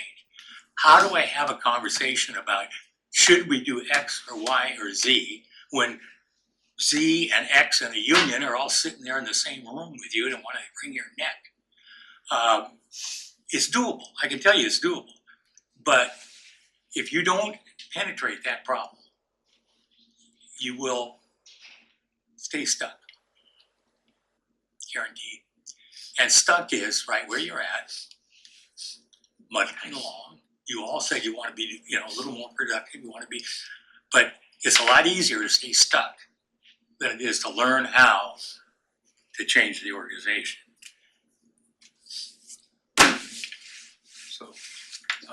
just to clarify, Mike, that was the response to Don's question about change. No, that was my response to, that was a summation of the earth and the moon and the sky. I appreciate that very much. That was very useful to me. Thank you. It was, yeah, that was very helpful, and I think it will be important to all of us moving forward in the work ahead, which I think we're all anxious about, and we're all, having smiley faces about, to your point. And I really appreciate that. And I'd like more information now or later, but also I'm interested in what you said about you were working with the city of Eugene. You decreased by 60 positions, but only 2 people left. So what did you do with the other 58? There are several, and that's over a 20-month period. The first thing you do, you don't get in a hurry. The second thing you do is you separate out part-time regular, full-time, senior. Those, you have to separate those out and make different commitments to those people. So we made it clear to everybody in the organization, part-time, regular, and part-time would be going before anything else went, if we had to. And that we would do everything in our power to retrain you, put you in another job, if you want to find another career, we'll finance some of that, et cetera, et cetera, et cetera. Now, that isn't simple. I mean, if somebody decides, geez, he's just eliminated my patrol position, and I don't want to be a clerk too. So okay, what is it you want to do? What can we do to help that? It's also very healthy, incidentally. I had to find this out by mistake. As people get burned out, you can tell when you're around somebody that's, Jesus, this person's just at it. Find them another job in the organization. I had the director of planning, a hell of a good planning director, but God, he'd had it. He'd been worked over so hard. Well, he ended up becoming a senior member of the Public Works Department. Whole new career. He loved it. And it just eased up some of the problems we had in planning, because he was getting really bitchy and fighting with the public and the employees because he was just burned out. Did you have to use that example? I'm sorry. No, it's fine.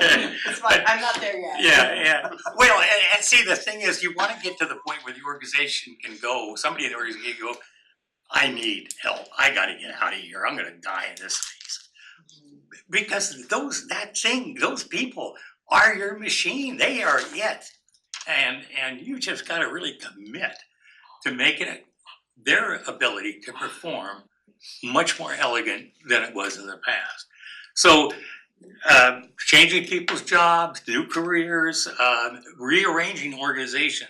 There is efficiencies and effectiveness out there that you can take advantage of. Do not believe that they'll materialize out of whole cloth. You got to work on, we were just having a conversation before you came in here about the new system that you're putting in with regards to minutes. And I know about minutes. Minutes are a big deal. Open public meetings are a big deal. You're probably on the edge of saving, first off, you got to map the system. So let's just say in your organization, you spend $100,000 a year on minutes. Very likely, incidentally. I'll bet you spend $250,000 a year doing your budget. If we can reduce that by 50% and have other work assigned somewhere else, well, guess what? You didn't have to lay that position off. The other person was involved, and that intervention will have to be intervened again, because nothing comes out the way you thought it was going to come out. That's what continuous improvement is. So if you get started on this thinking you're going to get it done, not in your lifetime. So Mike, one thing in our discussions you mentioned, I don't think you mentioned it here, was just attrition. Mm-hmm. Well, yeah, that's a good point. Attrition depending on which department you're in, runs all the way from about 10% all the way up to 30% per year. And so you get wise about using attrition as part of your change. You still have to become less expensive, and you still have to have more revenue, and you'll still have to make some hard choices, but just don't make them at the expense of your employees. Thank you. We're looking at this budget exercise, we have 54 options now. And Good for you. Well, some go this way and some go this way. That's right. And the truth is, they'll both be implemented in some form, I think. Yes, you're right. And so I've been working on this now for the last couple of months, and it's to the point we've had our first meeting, I think was mentioned. And it's now the next group will be, where do we get serious and where do we put it into the second category or whatever. But when we do this, bring it up again, every one of those involves a human being. Whether it's working here or coming through the front That's right. door that wants something that can no longer get it. And separate the work duties from the human being. The work duties can be altered. The human being, their mommies and daddies worked on them for quite a while. They are what they are. Good point. Good point. And so you can't make that number that as if it doesn't have consequence. You know, that we're going to make this easy. We're going to be tough. We're going to cut it off. Well, I can tell you, I've tried several times to cut. Libraries, the great example. Shit, who needs libraries? Let's cut the library. Hey, man. I can't tell you how many times. I can't tell you how many times I've had my fingernails pulled out around library discussions because it is a critical service, and you don't just go in there and cut the library. So what do? Well, you transform the way in which it performs relation to everybody else, not just itself. And I know there's no easy way out, and I don't want to pretend like it's really not something simple to do, but it is doable. And I do recommend you get some organizational support. When an organization develops with basically on-the-job training, which is basically what you guys use, and nothing wrong with that, it's pretty typical. But you're going into a situation here where OJT is not going to be significant. You need some other breadth of skill sets, and you all talked about it. Well, you need some breadth and skill set around implementing your management strategy. You need to, get somebody in with a little different focus that is able to help you make some of these changes without setting fire to the building. Maybe we need you for that. Terry's made it clear that he isn't gonna do any more work, and I'd be happy to have a conversation, but Terry and I have gotten past the point of making money. We don't really give a crap about that anymore. And as soon as you say that, then your value goes down immediately. But I mean, it's just a matter of time, an hour. Now, I have a very strong commitment to local government. So I'm always, whatever I'm doing, that's my passion. And so it's not work for me at all. But I also have a personality that isn't necessarily compatible with everybody else. My wife describes me as frequently wrong, but never in doubt. And so you would have to give it some serious thought. And Thank you. But I think the point is well taken, that we're not gonna lead ourselves through this change with the skills we have at this table. I mean, that we've led ourselves for years forward in the same way with the same sets of skills. It's gonna take, and I think it's something we've learned in talking with all of our departments. They're pedaling as fast as they can to just get the services done the way they know them. There isn't this brain space that it takes to think and plan and create and lead on something like change that you're talking about. That to think that somehow we can carve that out of our day. Ain't gonna happen. it's not going to happen at the level it needs. So I mean, I think that's a big part of what I heard, Yes. what you're talking about. Yeah, you have the ability to perform at adequate levels. You are going to get less adequate as time goes on if you stay operating the way you are now. And that's not an indictment of anybody. That's just what's going to happen. Well, what did you do in these situations, and I don't know when you were down in Eugene, but when I was offered a pretty good job down there 30-some years ago, and I turned it down because Eugene was going this way. There was a point where Lane, it wasn't the city, it was Lane County. Yeah, we had a hell of a problem. They went down to 4 sworn deputies. Yep. Going from the top of the Cascade Range to Florence. Yep. And I said, well, I'm gonna be next. I'm not gonna move my family down there and do all this. So I turned down this job, which would have been a pretty good one. So if you go into those things, what exactly, what's the worst that can happen? The worst that can happen is your productivity disappears because everybody becomes not only fearful but pissed off. There are 2 ways to do that. One is you started the activity and not carry through with it. Now they say, you wasted all that money, nothing's working any better, what a pain in the ass, who are these people? So they become cynical. That's your employee base. That's one thing that can go wrong. The other thing that go wrong is it can become so hyper political, and you saw that 2 years ago, that the wild eyes that I call, doesn't matter whether they're right or left, the wild eyes will try to take over. And then you'll go from bad to ugly. And we've seen that happen a lot. And it takes a long time for the community to crawl out of that kind of a problem. So that's just, it comes from mismanaging the change. And it can happen quick. I want to just check here. I don't want to. I think it's pretty obvious. Mike will stay here all day if you want to, and I will. I'm riding with him, so I will stay also. But we are. I know you might have other things to do at 4 o'clock. We got 20 minutes until 4 o'clock.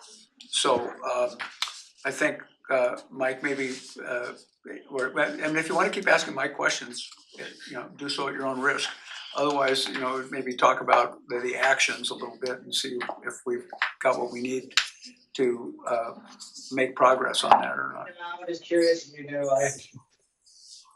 I got it. Hey, Debbie, could you put the people back on the screen so we can see hands? Okay. So we hired PSU to help guide in our decision making and the strategic plan, obviously. And I'm hearing, and we have the actions before us. I think they all make sense. I like focus areas, all of that. I'm wondering why. I feel like you feel very strongly that what's contained in your memo, which I'm taking away, is we need a change agent. Yeah. Period. Whether it's somebody internal or external, we need someone or a couple people driving the change, and that's their primary duties, and they're making hard decisions or help guiding those hard decisions and keeping the change on track. Why you don't think it should be an action? Because to me, it seems like that should be the first action. If you think that if we have 4 focus areas and a bunch of actions under each of those. Why isn't, and you're saying, which I agree with you, that we need a change agent to make that happen. Why isn't that the first action? Let me try that, Terry. What you need is a change agenda, which you're started on. Yeah. You don't need it. You don't need you don't need the first person singular. What you need is a team commitment. Yeah. That has capacity. And very typical. People put the task team together and, give us a call tomorrow afternoon when you get done. And, they got to set up their own meetings, they got to do their own minutes, and the thing just collapses. You got to give it some resource. You got to give us some detailed instructions. And then you have to use oversight, particularly at the board level, as to whether or not it's accomplishing what you want. If you try to do it with a individual, and yeah, I've been appointed several times to be, new city manager, he's gonna come in and the city manager is just one little piece. And I'm not suggesting it's one person, but I hear what Yeah. you're saying. Well, it's very easy Yeah. that people will do that. Yeah. We'll say, okay, let's find the human being for two things. Can we find the one that's goofing it up and then we'll get rid of them? Searching for what I call, searching for the enemy, and it turns out to be us. And the other one is, where's the Messiah? Can't she come on down here and sort things out? Neither one of which work. And there is no solution set to management, successful management change without full organizational involvement. And so, yes, it will take resources. And you made the first decision whether you intended it or not when we started this process 20 months ago, whatever it was. You said to the organization, what we're doing right now isn't what we want. We want to do something different. So now you're way down the road, and when you pull those task teams together, if you back up at that point, you will be running the risk of going from bad to worse. And so we didn't put it, in dollars and cents because it's a decision you guys got to make. That's part of your learning process Okay. as an organization. Just a slightly different take on that. I mean, yes, what Mike said, but I felt like you had been pretty clear on the 7 actions that we have in there, and they're all kind of, you know what they are. And then what I wrote and what Mike's supplemental piece did was to talk about, how do you set up a process that allows that to occur? And my recommendation is to do that, as I said, you're already under sail, just have somebody come in quickly and make sure that, you got corks in all the holes and, that you're not, and you got a compass that's more or less pointing in the right direction. And that can be done, with a commitment by, a couple people, with the background. I could point to people in this room who have worked on strategic plans and other stuff before, who are managers and who could put something together that says, okay, yeah, there's Mike's memo. What's our process going to look like? Okay, here it is. And so I left it outside of the strategic actions because we already had it. Nobody had mentioned it, and because it felt like, as an aside, underneath everything, you could just agree that that's what you wanted to do. And if the commissioner said, yeah, that's what we're going to do, let's look around the room at the next work session that we have, and who do we have, and we'd like to appoint, and be very careful of not using any names here, because we'd like to appoint so-and-so, to create this team to work on getting some of this stuff done. And I think that could be done.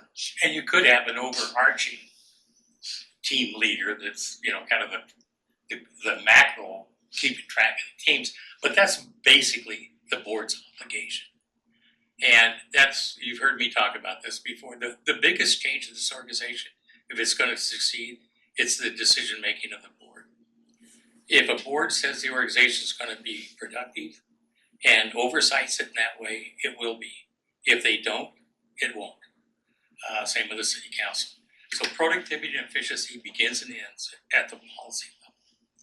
And that's a really tough group to change. I mean, because it's got so many duties and so many responsibilities, and and it's hard to think, well, gosh, what if we do this in the future? What happens? What about our laws? All that kind of stuff. It's all there. It's all real. It's not fantasy stuff. But that piece of the board speaking as one voice, particularly around change, is even if it's a split on a board, if the board has adopted a thing and is going to then oversight performance on that thing, whether you're supporting it or not, that will change the organization like that. If you don't do it, it won't happen. And I agree with all of that entirely. If we wouldn't have had your memo, we wouldn't have had that message or that directive or action recommendation to carry forth with. So that's why I'm just. Yeah, well, I'll stand I'll accept the, kind of the implied, and we've had this conversation several times, and you're not helping us out enough. And we struggle with that a lot. I just know telling you won't work. That's why I want it on paper. Yeah, well, not only that, you gotta do it. And, I can tell you what not to do, just because I've done so many dumb things. But it isn't, somebody outside isn't worth a tinker's damn in this discussion. It's gotta be core to the institution. And the core begins and ends at the board level. What I think I heard Rachel and Don both asking is, as we're embarking on a period of organizational change, should we focus on organizational change and then focus more specifically on strategic planning action items? Like if we build a, say, oversimplified strategic plan that's like a pie, and we come up with action items, and then we're also working on organizational change, like parallel, then those things are gonna change in the plan, which maybe is inevitable. But would it be better in terms of the way that we're moving forward with the work to focus on the change first and then build the plan around the change? The plan is in fact the change agenda. They are one and the same. And what you decide to, what task team you get put together and how you finance that task team and how you do performance reviews on that task team is a major change in your organizational style, huge. And that will lay the foundation for the next changes. You will have to integrate this with your budget, obviously. So that changes something else about how you deal with your budget committee. You will have to make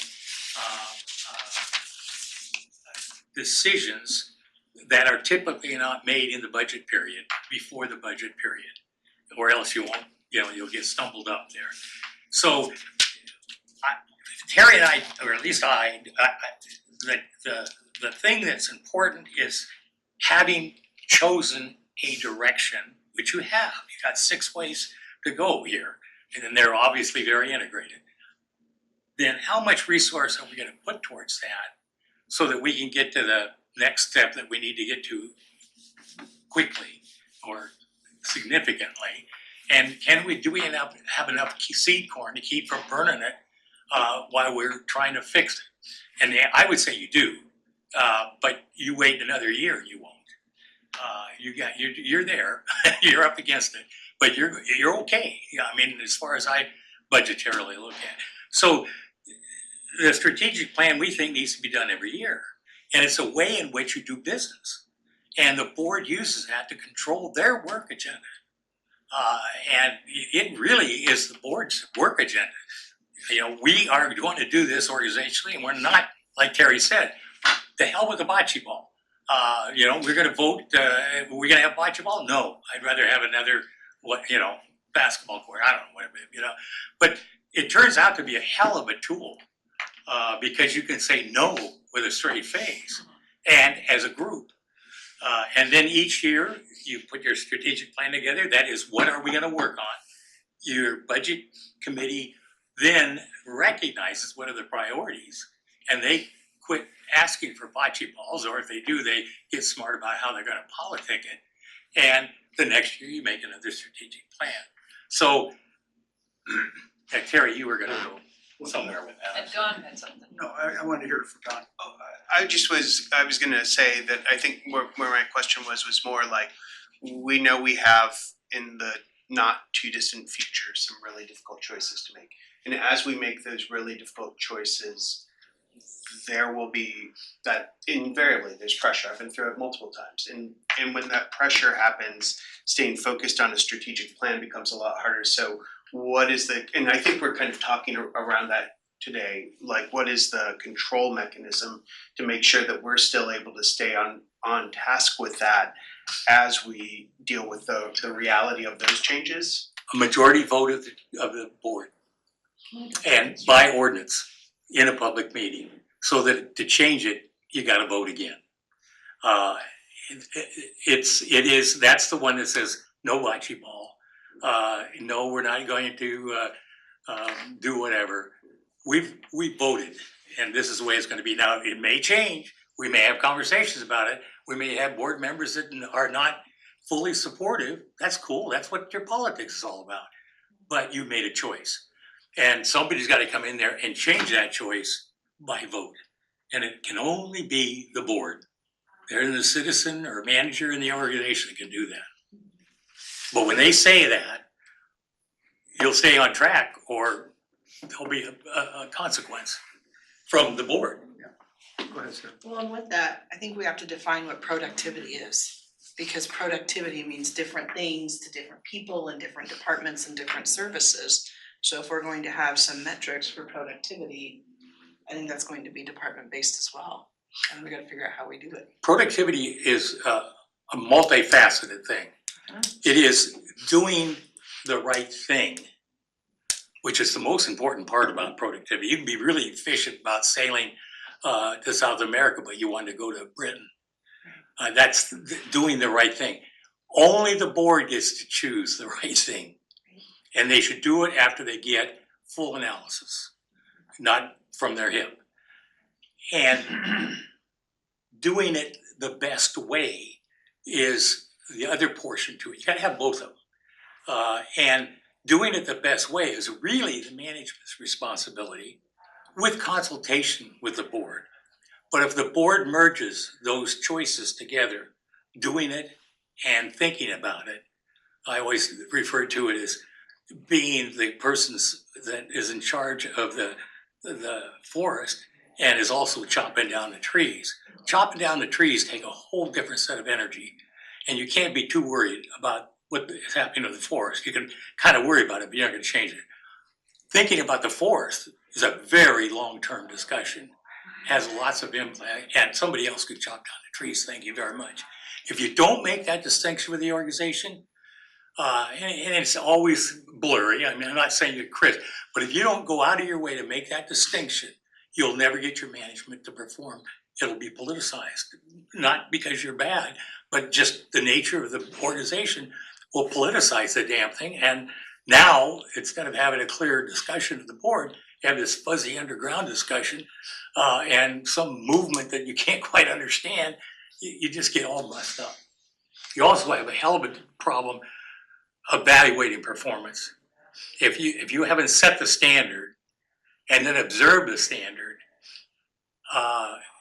if you try to set the standard and do the standard at the same time, you'll run over yourself. And I mean, as a city manager or as a county manager, I worked for the city council or the board. I didn't work for the citizens. The citizens are represented by those people. And I must perform for them. As long as it's not illegal or immoral, then it is my duty to make sure the organization performs to the optimum capacity and that we keep them informed on how to do it. But the issue is about the governance, is about the board, the collective board. I had city councils, you guys wouldn't imagine in Eugene, some of the very strange city councils I had. But by God, they always made the decision collectively. Sometimes split right almost down the middle. And they almost would split differently. That always made it better because then we knew that they were thinking on their own.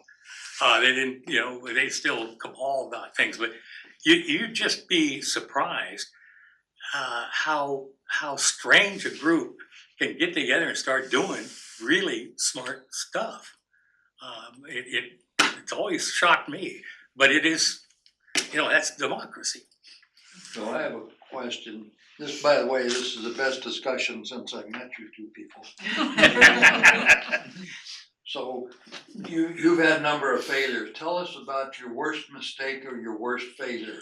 God, it'd be hard to make the list. I can tell you a couple. Maybe one or two. Okay, well, one of them that still bothers me to this day is that the council, we had this, and a lot of cities did, where there was just Friday, Saturday, and Sunday, the street, one of our main streets is plugged with kids driving up and down the street and flipping off, drinking beer. And, you know, and then they call me, and it you know, really affects the traffic and the businesses and the citizens that want to use those businesses. And, you know, you know, I said, well, you just, you know, we can do some law enforcement, but, you know, we just can't do much about that. And the counselor I had, had that district, she says, Mike, this is a condition of employment discussion. Fix this goddamn thing. So the attorneys and the police chief came up with what I thought was the dumbest idea. They were gonna set up you could only pass through this area twice in 2 hours or whatever. I said, oh my God, that's not gonna work. I swear they implemented that, and the next week there wasn't anybody there. And it turned out, unbeknownst to me, that 95% of the people were from, you know, Junction City, or, you know, and kids come into town and have their night out and then go back home. And when we said there was going to be a consequence of that, they disappeared. Now, that's an example of management arrogance, and I still to this day shake my head how long I dealt with that and never paid attention to what needed to be done. And it wasn't a manager decision. It was the police chief and the fire chief and the attorney getting together and saying, we got to save Mike's butt. He's in trouble here. I think we got an idea. And that's what happened.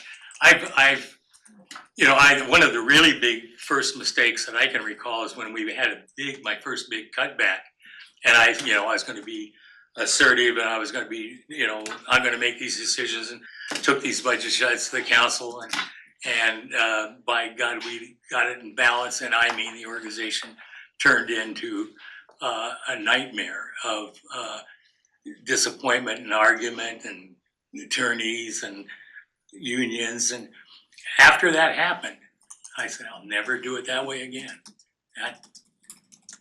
That was just plain dumb. And a lot of my colleagues have done it that way and got away with it. Well, I didn't.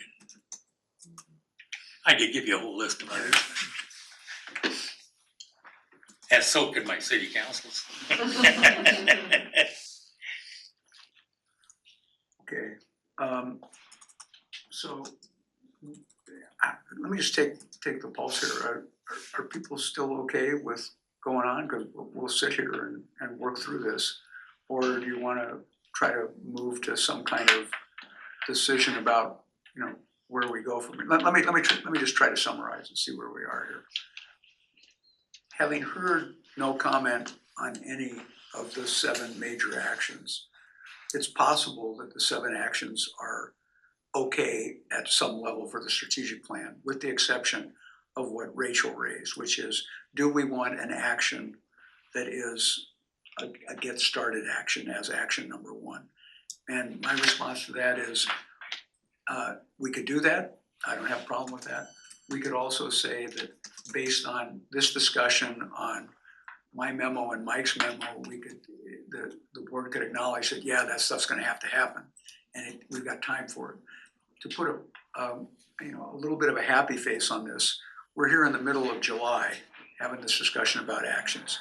If we agree on those actions, we've got some time to think about, to either, Mike and I could work with you, we could get a committee designated, a couple people designated to us, and we could write something up, come out here and spend the day brainstorming and try to take the supplemental memo and make that into a proposal, a specific proposal that the commission could then look at and say, okay, that's how we're gonna do it. We got a person, we got a team leader for that, we got a team for that, however we're gonna do it.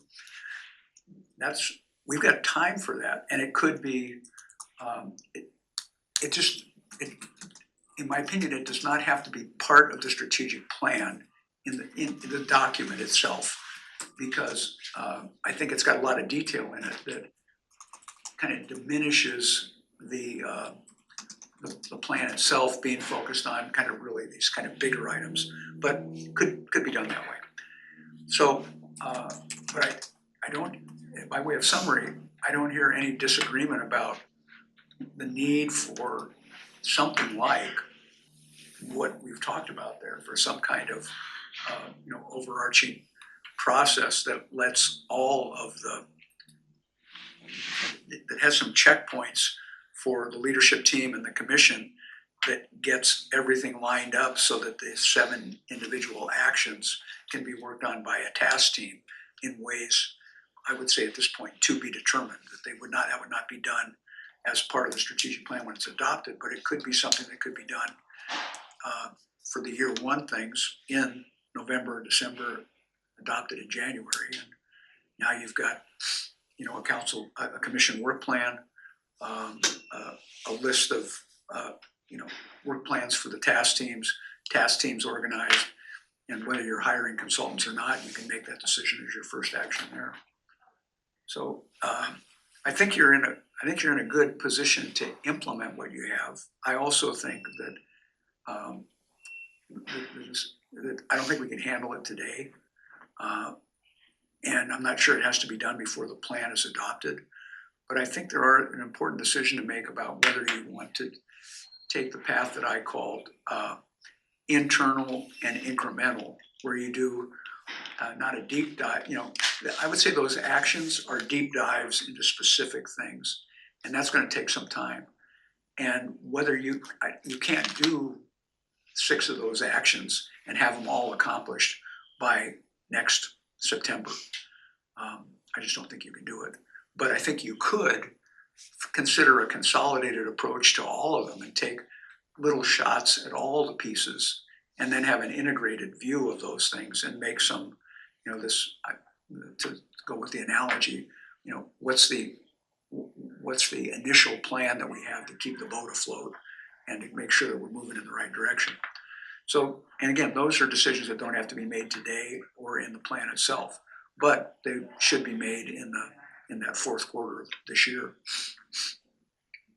So, I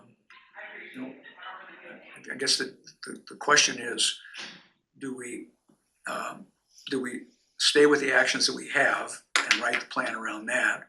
Do we add the action that Rachel pointed out as an additional action, which, it's clear enough to me how to do that. I have to go into my memo and pull stuff out that's there and make it an additional, probably a governance action. And so is that action you're talking about creating the process by which we implement, meaning how to build a task team, that's the one you're talking about, That's the one. adding an action to it of how we implement. And that would become a board order. Yeah. And that could be part of the strategic plan, or for that matter, if we were to go around the table and everybody said, that's really a good idea and I think we need to get on that, the board could make that decision at their next board meeting. It doesn't have to be in the strategic plan. It could be just, a direction to this committee that we'd like you to do that before we adopt as a condition to adopting the strategic plan. We want to see an implementation document as a appendix to the strategic plan. One of the things that Terry and I both wrote about, maybe not obvious, but is very fundamental, is that your team needs some team training. In fact, I would argue that your executive team would benefit from some team training. It doesn't have to be overly expensive. It doesn't have to be, everybody checking their navel or something. It's very practical stuff. But how you behave as a team is different than how you behave around the dinner table. So it's not necessarily obvious to people that there are certain things you can do, should do, and don't do. And there's people that are really good at doing that. That internet, so that gives your team capacity instead of having to do, OJT. On the job, we've done this before kind of thing, and it turns out, nobody will talk or, whatever it is. So I would think that one of the things you want to consider early on is what part of the organization needs to have some team training, organizational development. And it seems like, I know a lot of people go, God, we don't have any money to even pay for a sheriff's office. I say, I know, but you've got to have the capacity. You're going to run this 100-yard dash, you gotta learn something about the track game. Yeah, on that point, there are lots of ways to do it, but one of the things Mike and I talked about was an incremental approach where, let's say that you adopt 4 actions, that you adopt 7 actions, 4 of which you want to start in year 1 and 2 of which you want to complete in year 1. So you get 4 action teams working. Those 4 action teams have a team leader. Let's say it's a different person for each one. They get some release time. They get some help on what their other duties are, something like that. They get some budget. And then then you hire somebody to come in and do a couple of team trainings. And those people get that team training. They become, and this is what Mike did in his organization, they become the next training team. So now they've been through that training. Now you don't have to keep bringing in the expert. Now they have that training, and now there is an internal resource that you don't have right now. There's a set of procedures that are maybe not completely formal, but understood by a few people. And they come and advise, and they feel great about the fact that they get to come and advise. Other people feel great that they're getting some useful advice, and you start, training your leaders. So I think I've heard 2 different approaches to this potentially. And I'm sure there are many more that others may have heard or popped into their head. One was to have this be part of the strategic plan. It's an action of the strategic plan. You tie it to the strategic plan, it comes with it. The other I think I heard was actually more of getting a proposal of a consultancy to come and lead us through some of these pieces, the creation of some of these pieces, right? Am I hearing that those are 2 potential approaches? One is tying it to an action of the strategic plan. You all, add it as an appendices or however that works, or the other is a consultant to actually come and help. Is there? No, I would say, Commissioner, that those aren't discrete choices. That it's one or the other. I would say that the discrete choice is it an action of the strategic plan, or is it a support document that describes how to do it? And then whichever it is, does the board, if it's a support document, does the board take an action on it and say, yes, we want to implement that? So that gets something happening. And then whether you do that completely internally, whether you have some consultant help on forming the team, or whether you have in addition some consultant help on training the team, a different consultant, for example, are all options that are ahead of you. But it feels to me like the first decision is the first one you said, which is it part of the plan as an action, and no action will be taken on it until the plan is adopted, or is it just an interim board decision that we want some, as simple as including it in, when we get to writing the plan, we've got a task 4 that takes us through all this action stuff. Writing the plan is either 4B or task 5. So when we do that, do we include in that this other piece? We could.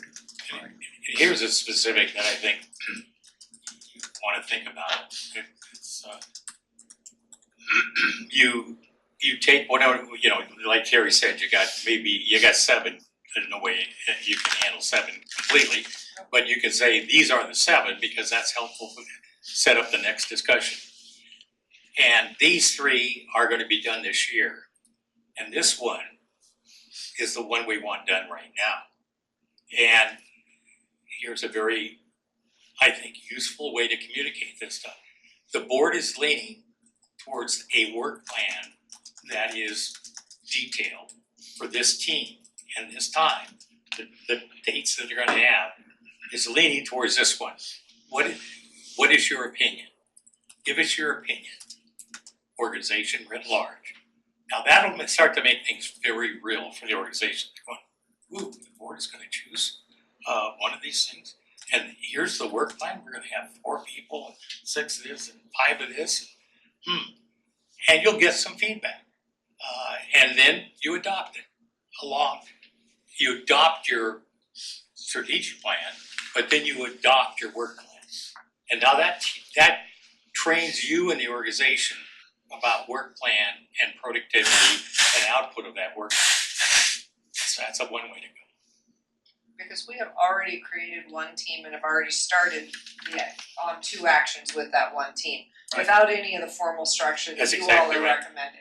That's right. So the other thing you said is the strategic plan is the mechanism by which we change how our organization practices, right? We change how we do what we're doing. So we're already headed down that road. Doug has by de facto taken on the lead of that team leader of that committee. So we could also, to your point, I guess, use this as an example and a structure. It's already happening. Yeah. And go ahead and get some guidance from you as to that process and apply that process to our current team Perfect. as an example.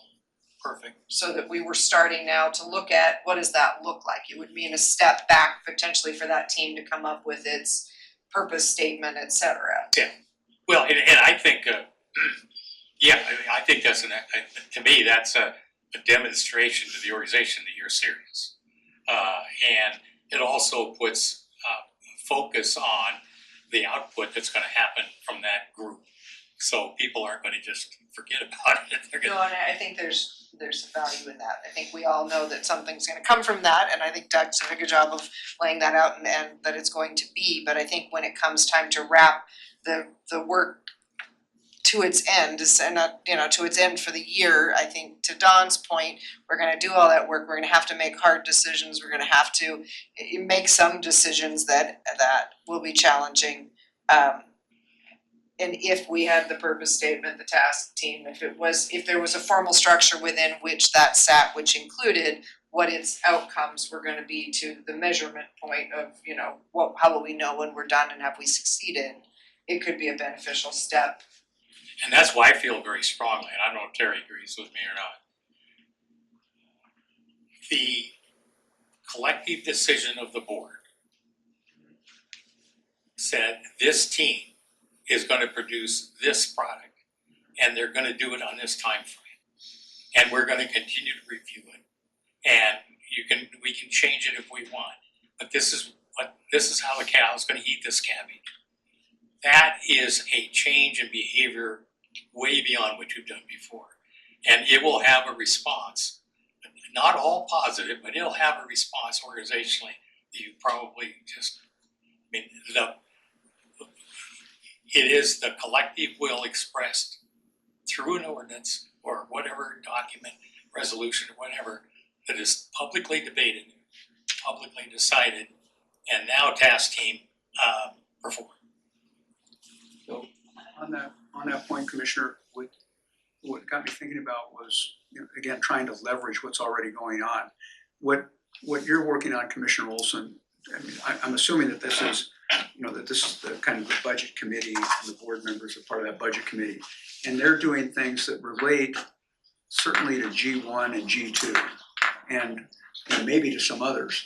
So you could adopt G1, G2, G3, G4 as part of the strategic plan, and then immediately have your budget committee decide, well, here's a work plan to address that. And by the way, our work plan is not ignorant of the fact of where we already are and what we already have done.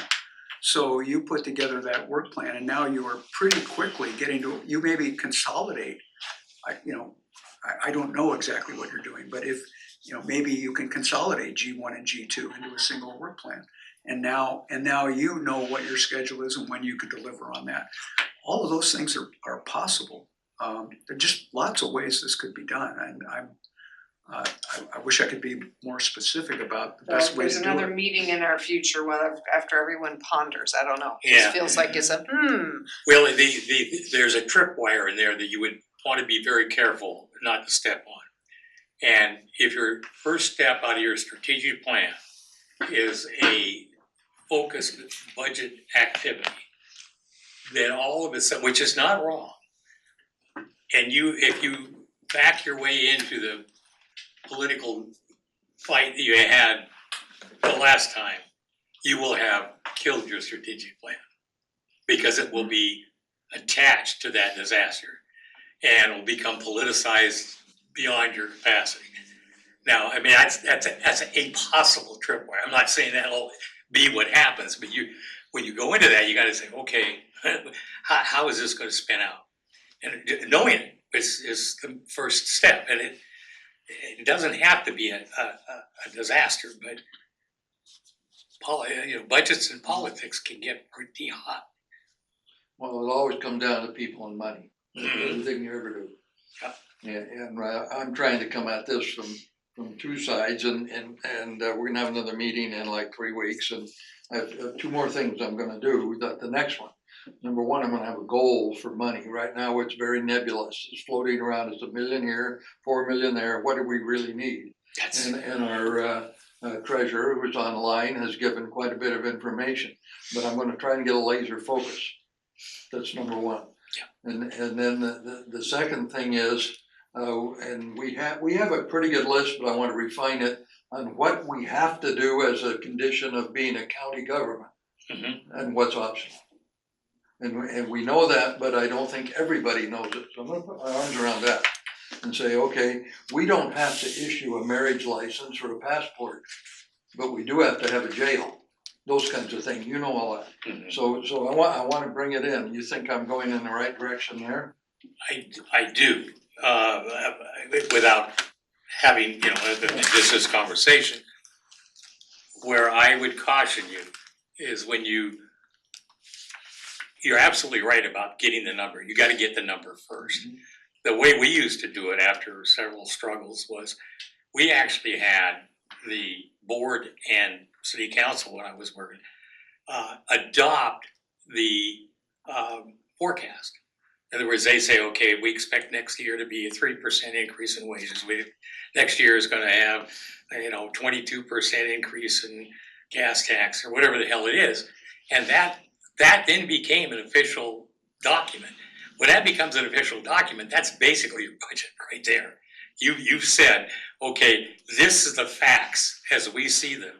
And you have to take testimony, and you can't just jump off because they're always fuzzy. But when you drop that line down, now that everybody knows what they're bumping up against. So first, very important, what do we absolutely positively have to do in terms of legal? Be careful there. Legal is an opinion.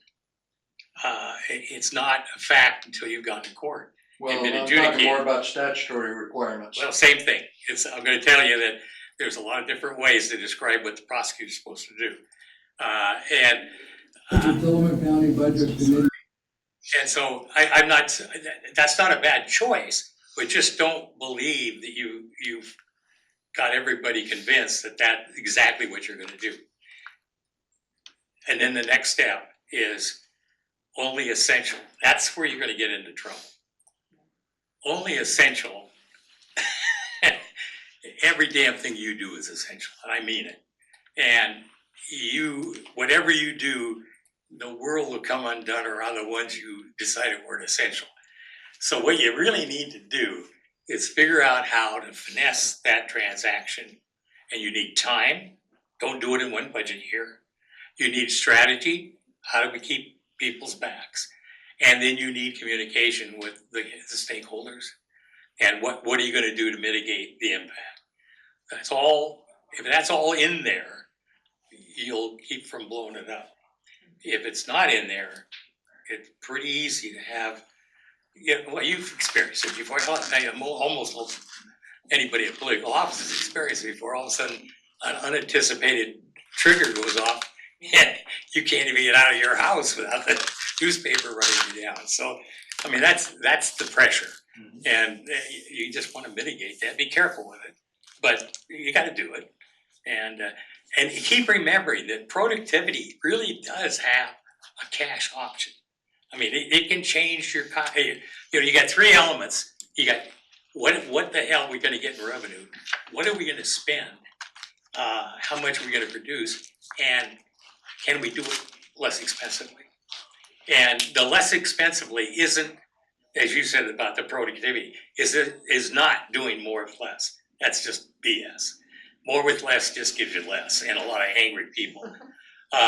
What it gives is a different systems analysis. I'll use the budget example. the budget consumed so much of our administrative tasks for so long that it just wiped out any of the analysis that needed to be done in that 3 to 6 week period. And we just couldn't keep up with the other work. And so we put the council put together a task force. And I mean, that budget, and part of it was strategic plan. That budget process probably, I'm not overstating, it was 2/3 the size of it was the year before. And I don't remember the number, but you know, it's easy to spend $250,000. That's the things you guys gotta start doing is getting your FTE counts down so you know where you're really spending your money. There's a method for mapping your systems and saying, okay, here's how much money we're spending on that. And it'll shock you when you start doing it. You go, holy Christ, we spent that much money doing that. And that'll, you know, inspire you to say, okay, let's get this better. And so don't assume that that's a fictional number. It's not. So can I ask a process question in that? I appreciate Doug stepping up, and I don't in any way mean that you shouldn't. Okay, we need a leader. But a process question in that, what we have is we have Doug as a commissioner who is taking a huge amount of his workload and time to be the leader of that task group.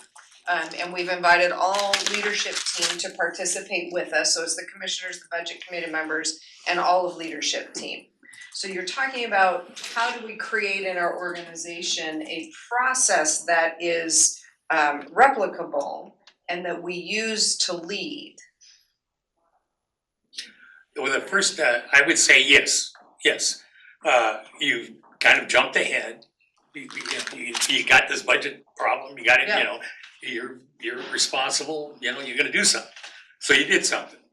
The budget is a really fundamental policy document and requires the board's focus. And this gets back to the question of how do you chop down the trees and plant the forest at the same time? So if you put your commissioners in charge of that task, and they might be exactly the right person, it might just work out fine. But you now have made that person the focus, and when the trees start to fall, the other two commissioners might go, boy, you sure screwed that up. Which is not uncommon. Sorry, Doug. I've seen it happen, yeah. So, I mean, you gotta be real careful about that. That's what I talk about, separating management from policy. It's fuzzy, it's never, you know, counselors and commissioners could be involved in all level of meetings and discussions, but when I was working for them, they could not make a decision by themselves. They couldn't say, Hank, I want you to go down and do these things. That was verboten. If the commission wanted to do it and they voted on it in a public meeting, Hank had to do it. And I had to make sure Hank did it. And the question was always, well, what is the limit of our authority? I said, the limit of your authority is after the public meeting and you voted, because you're in charge of everything. And you can delegate. There's nothing constitutionally prohibitive about delegating. You have to do it the right way, but you know, you don't have to be in charge of every damn thing as a doer as opposed to a thinker. And I'm not criticizing this effort. I understand. You just wanna think those ahead and, you know, see how they're gonna work out with the politics. Cause your organizational politics is always gonna be very sticky, cause you got elected officials running departments, and that's the way it's gonna be, and it ain't gonna change. And so you gotta make the machinery work. So So in your recommendation going forward, this process aside, even if we're gonna a commissioner that we're leading it, you would look at setting it up as a task team, having a purpose statement, absolutely, do all of that irregardless of. Absolutely, have some team building. Yeah. Absolutely, and have staff support so that you can get analysis done and have procedures for deciding what you're gonna analyze. Yeah. And what is a quality report? Absolutely. Yeah. And whether you got a commissioner in charge of it or not, the work program has to come from the collective board. And it's training the organization how to do this into the future. That's right, And that's the piece that, that's a Okay. piece, yeah. thank you for your insight. Otherwise, it's just a budget, it's Right, a no, whole I other agree. budget thing. Yeah, appreciate the insight. Well, the budget, is the ultimate policy document. It is. But the strategic plan will, the financial, 6-year financial forecast and the strategic plan will reduce the decision-making by more than a half in the budget. Because it is the policy of the board that this is how much money we're gonna get next year. And it is a policy of the board that we're not building a bocce court. Don't even talk about it. Ain't gonna come up unless you wanna bring it up next year.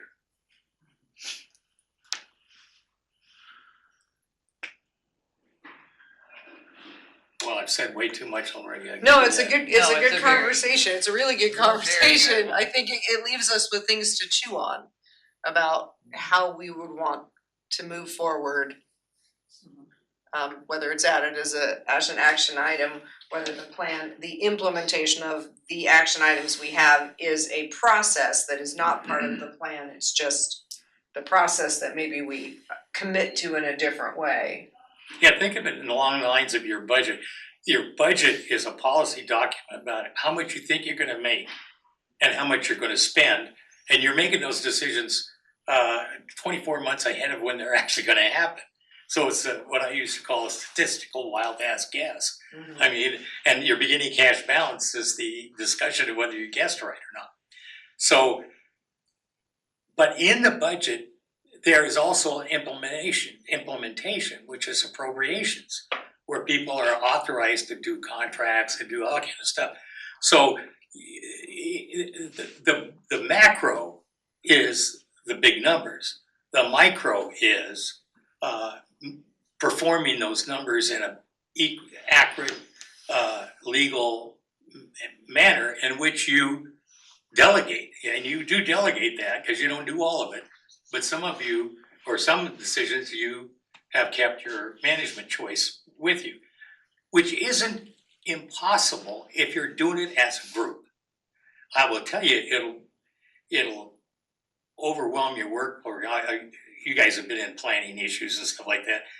And when I first went to the city of Eugene, in fact, when I interviewed once for the city of San Jose, and I went down to the council meeting before I even applied and sat in the office, and here they were, they had the whole bloody day, 8 hours of meeting, public meetings.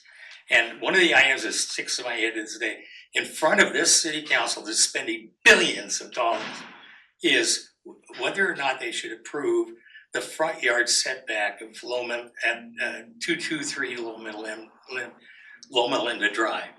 I'm going, holy shit. And they made up their mind that they were supposed to do all that shit. Well, it didn't take long for, I didn't apply for the job, if I meant. That's a life's work, I don't want anything to do with it. But in our particular circumstance in Eugene, which was fraught with peril around land use, the council never made a land use decision unless the council as a whole called it back from the planning commission. And the planning commission only did changes in zone. They did not do conditional use variance. That was done by a hearing official. And I never had the city council say, I'd really like to talk about local land drive. They were so happy to get that shit off their agenda. And there was nothing illegal about it at all. And it worked so much better because there was a consistency in the thing. Sorry. So I'm thinking that we have some new information to chew on and consider our path moving forward. And Thank you. I propose that we think about it for a couple days and that this group talk about it in our board briefing on Wednesday, and then we get back to you guys and let you know how we're picturing moving forward. Because it doesn't seem like we're quite ready to No. set our course today. No. And I want to apologize. Terry just gave me a note. When I get excited, I start swearing. And I apologize. I always try to say I'll fix it, but My daughters have been the only ones that made me fix it. Okay, that sounds fine. Where we are is, surprisingly, is we are under budget right now. Because getting to the 7 went faster than I thought it was going to. But, so we can take some time to think, we can shift workload to other stuff that we have budget to do, if that makes sense. But I don't wanna, I'd rather make sure that I've got, that I'm working on something that you want me to work on before I just start working on stuff. And it feels to me like from today, it's not quite time for me to try to turn those 7 items into a first draft of how we would describe those in the final document itself. That I'd rather know if we're gonna have 8 or if we're gonna consolidate them or something like that first. And we have enough money that we could help you with that if there's a way that you think we could help. And, it could mean, I think we even have enough money to come back over here a 3rd time. Or we certainly have enough money to be on a phone call, if that makes sense. And it could be with the group as a whole. To get ready for this meeting, we had a conversation with Commissioner Scar and Rachel. We could do that again, or it could be a conversation. If it's working with, how's the budget committee working, learning more about that, then it's a commission. Commissioner Olson.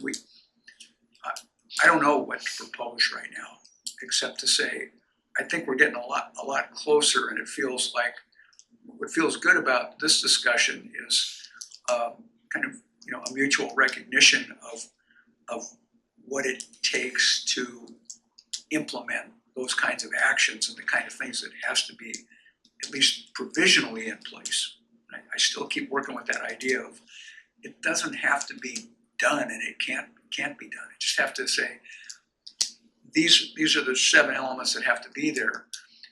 We got 4 of them halfway there. Let's tweak them this way.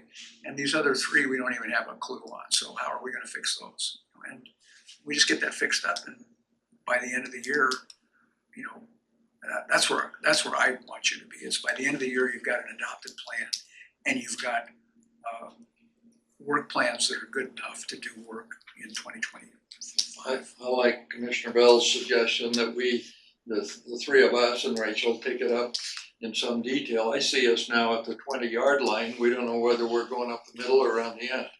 So we talk about that and say, here's where we are. We've got a little ways to go.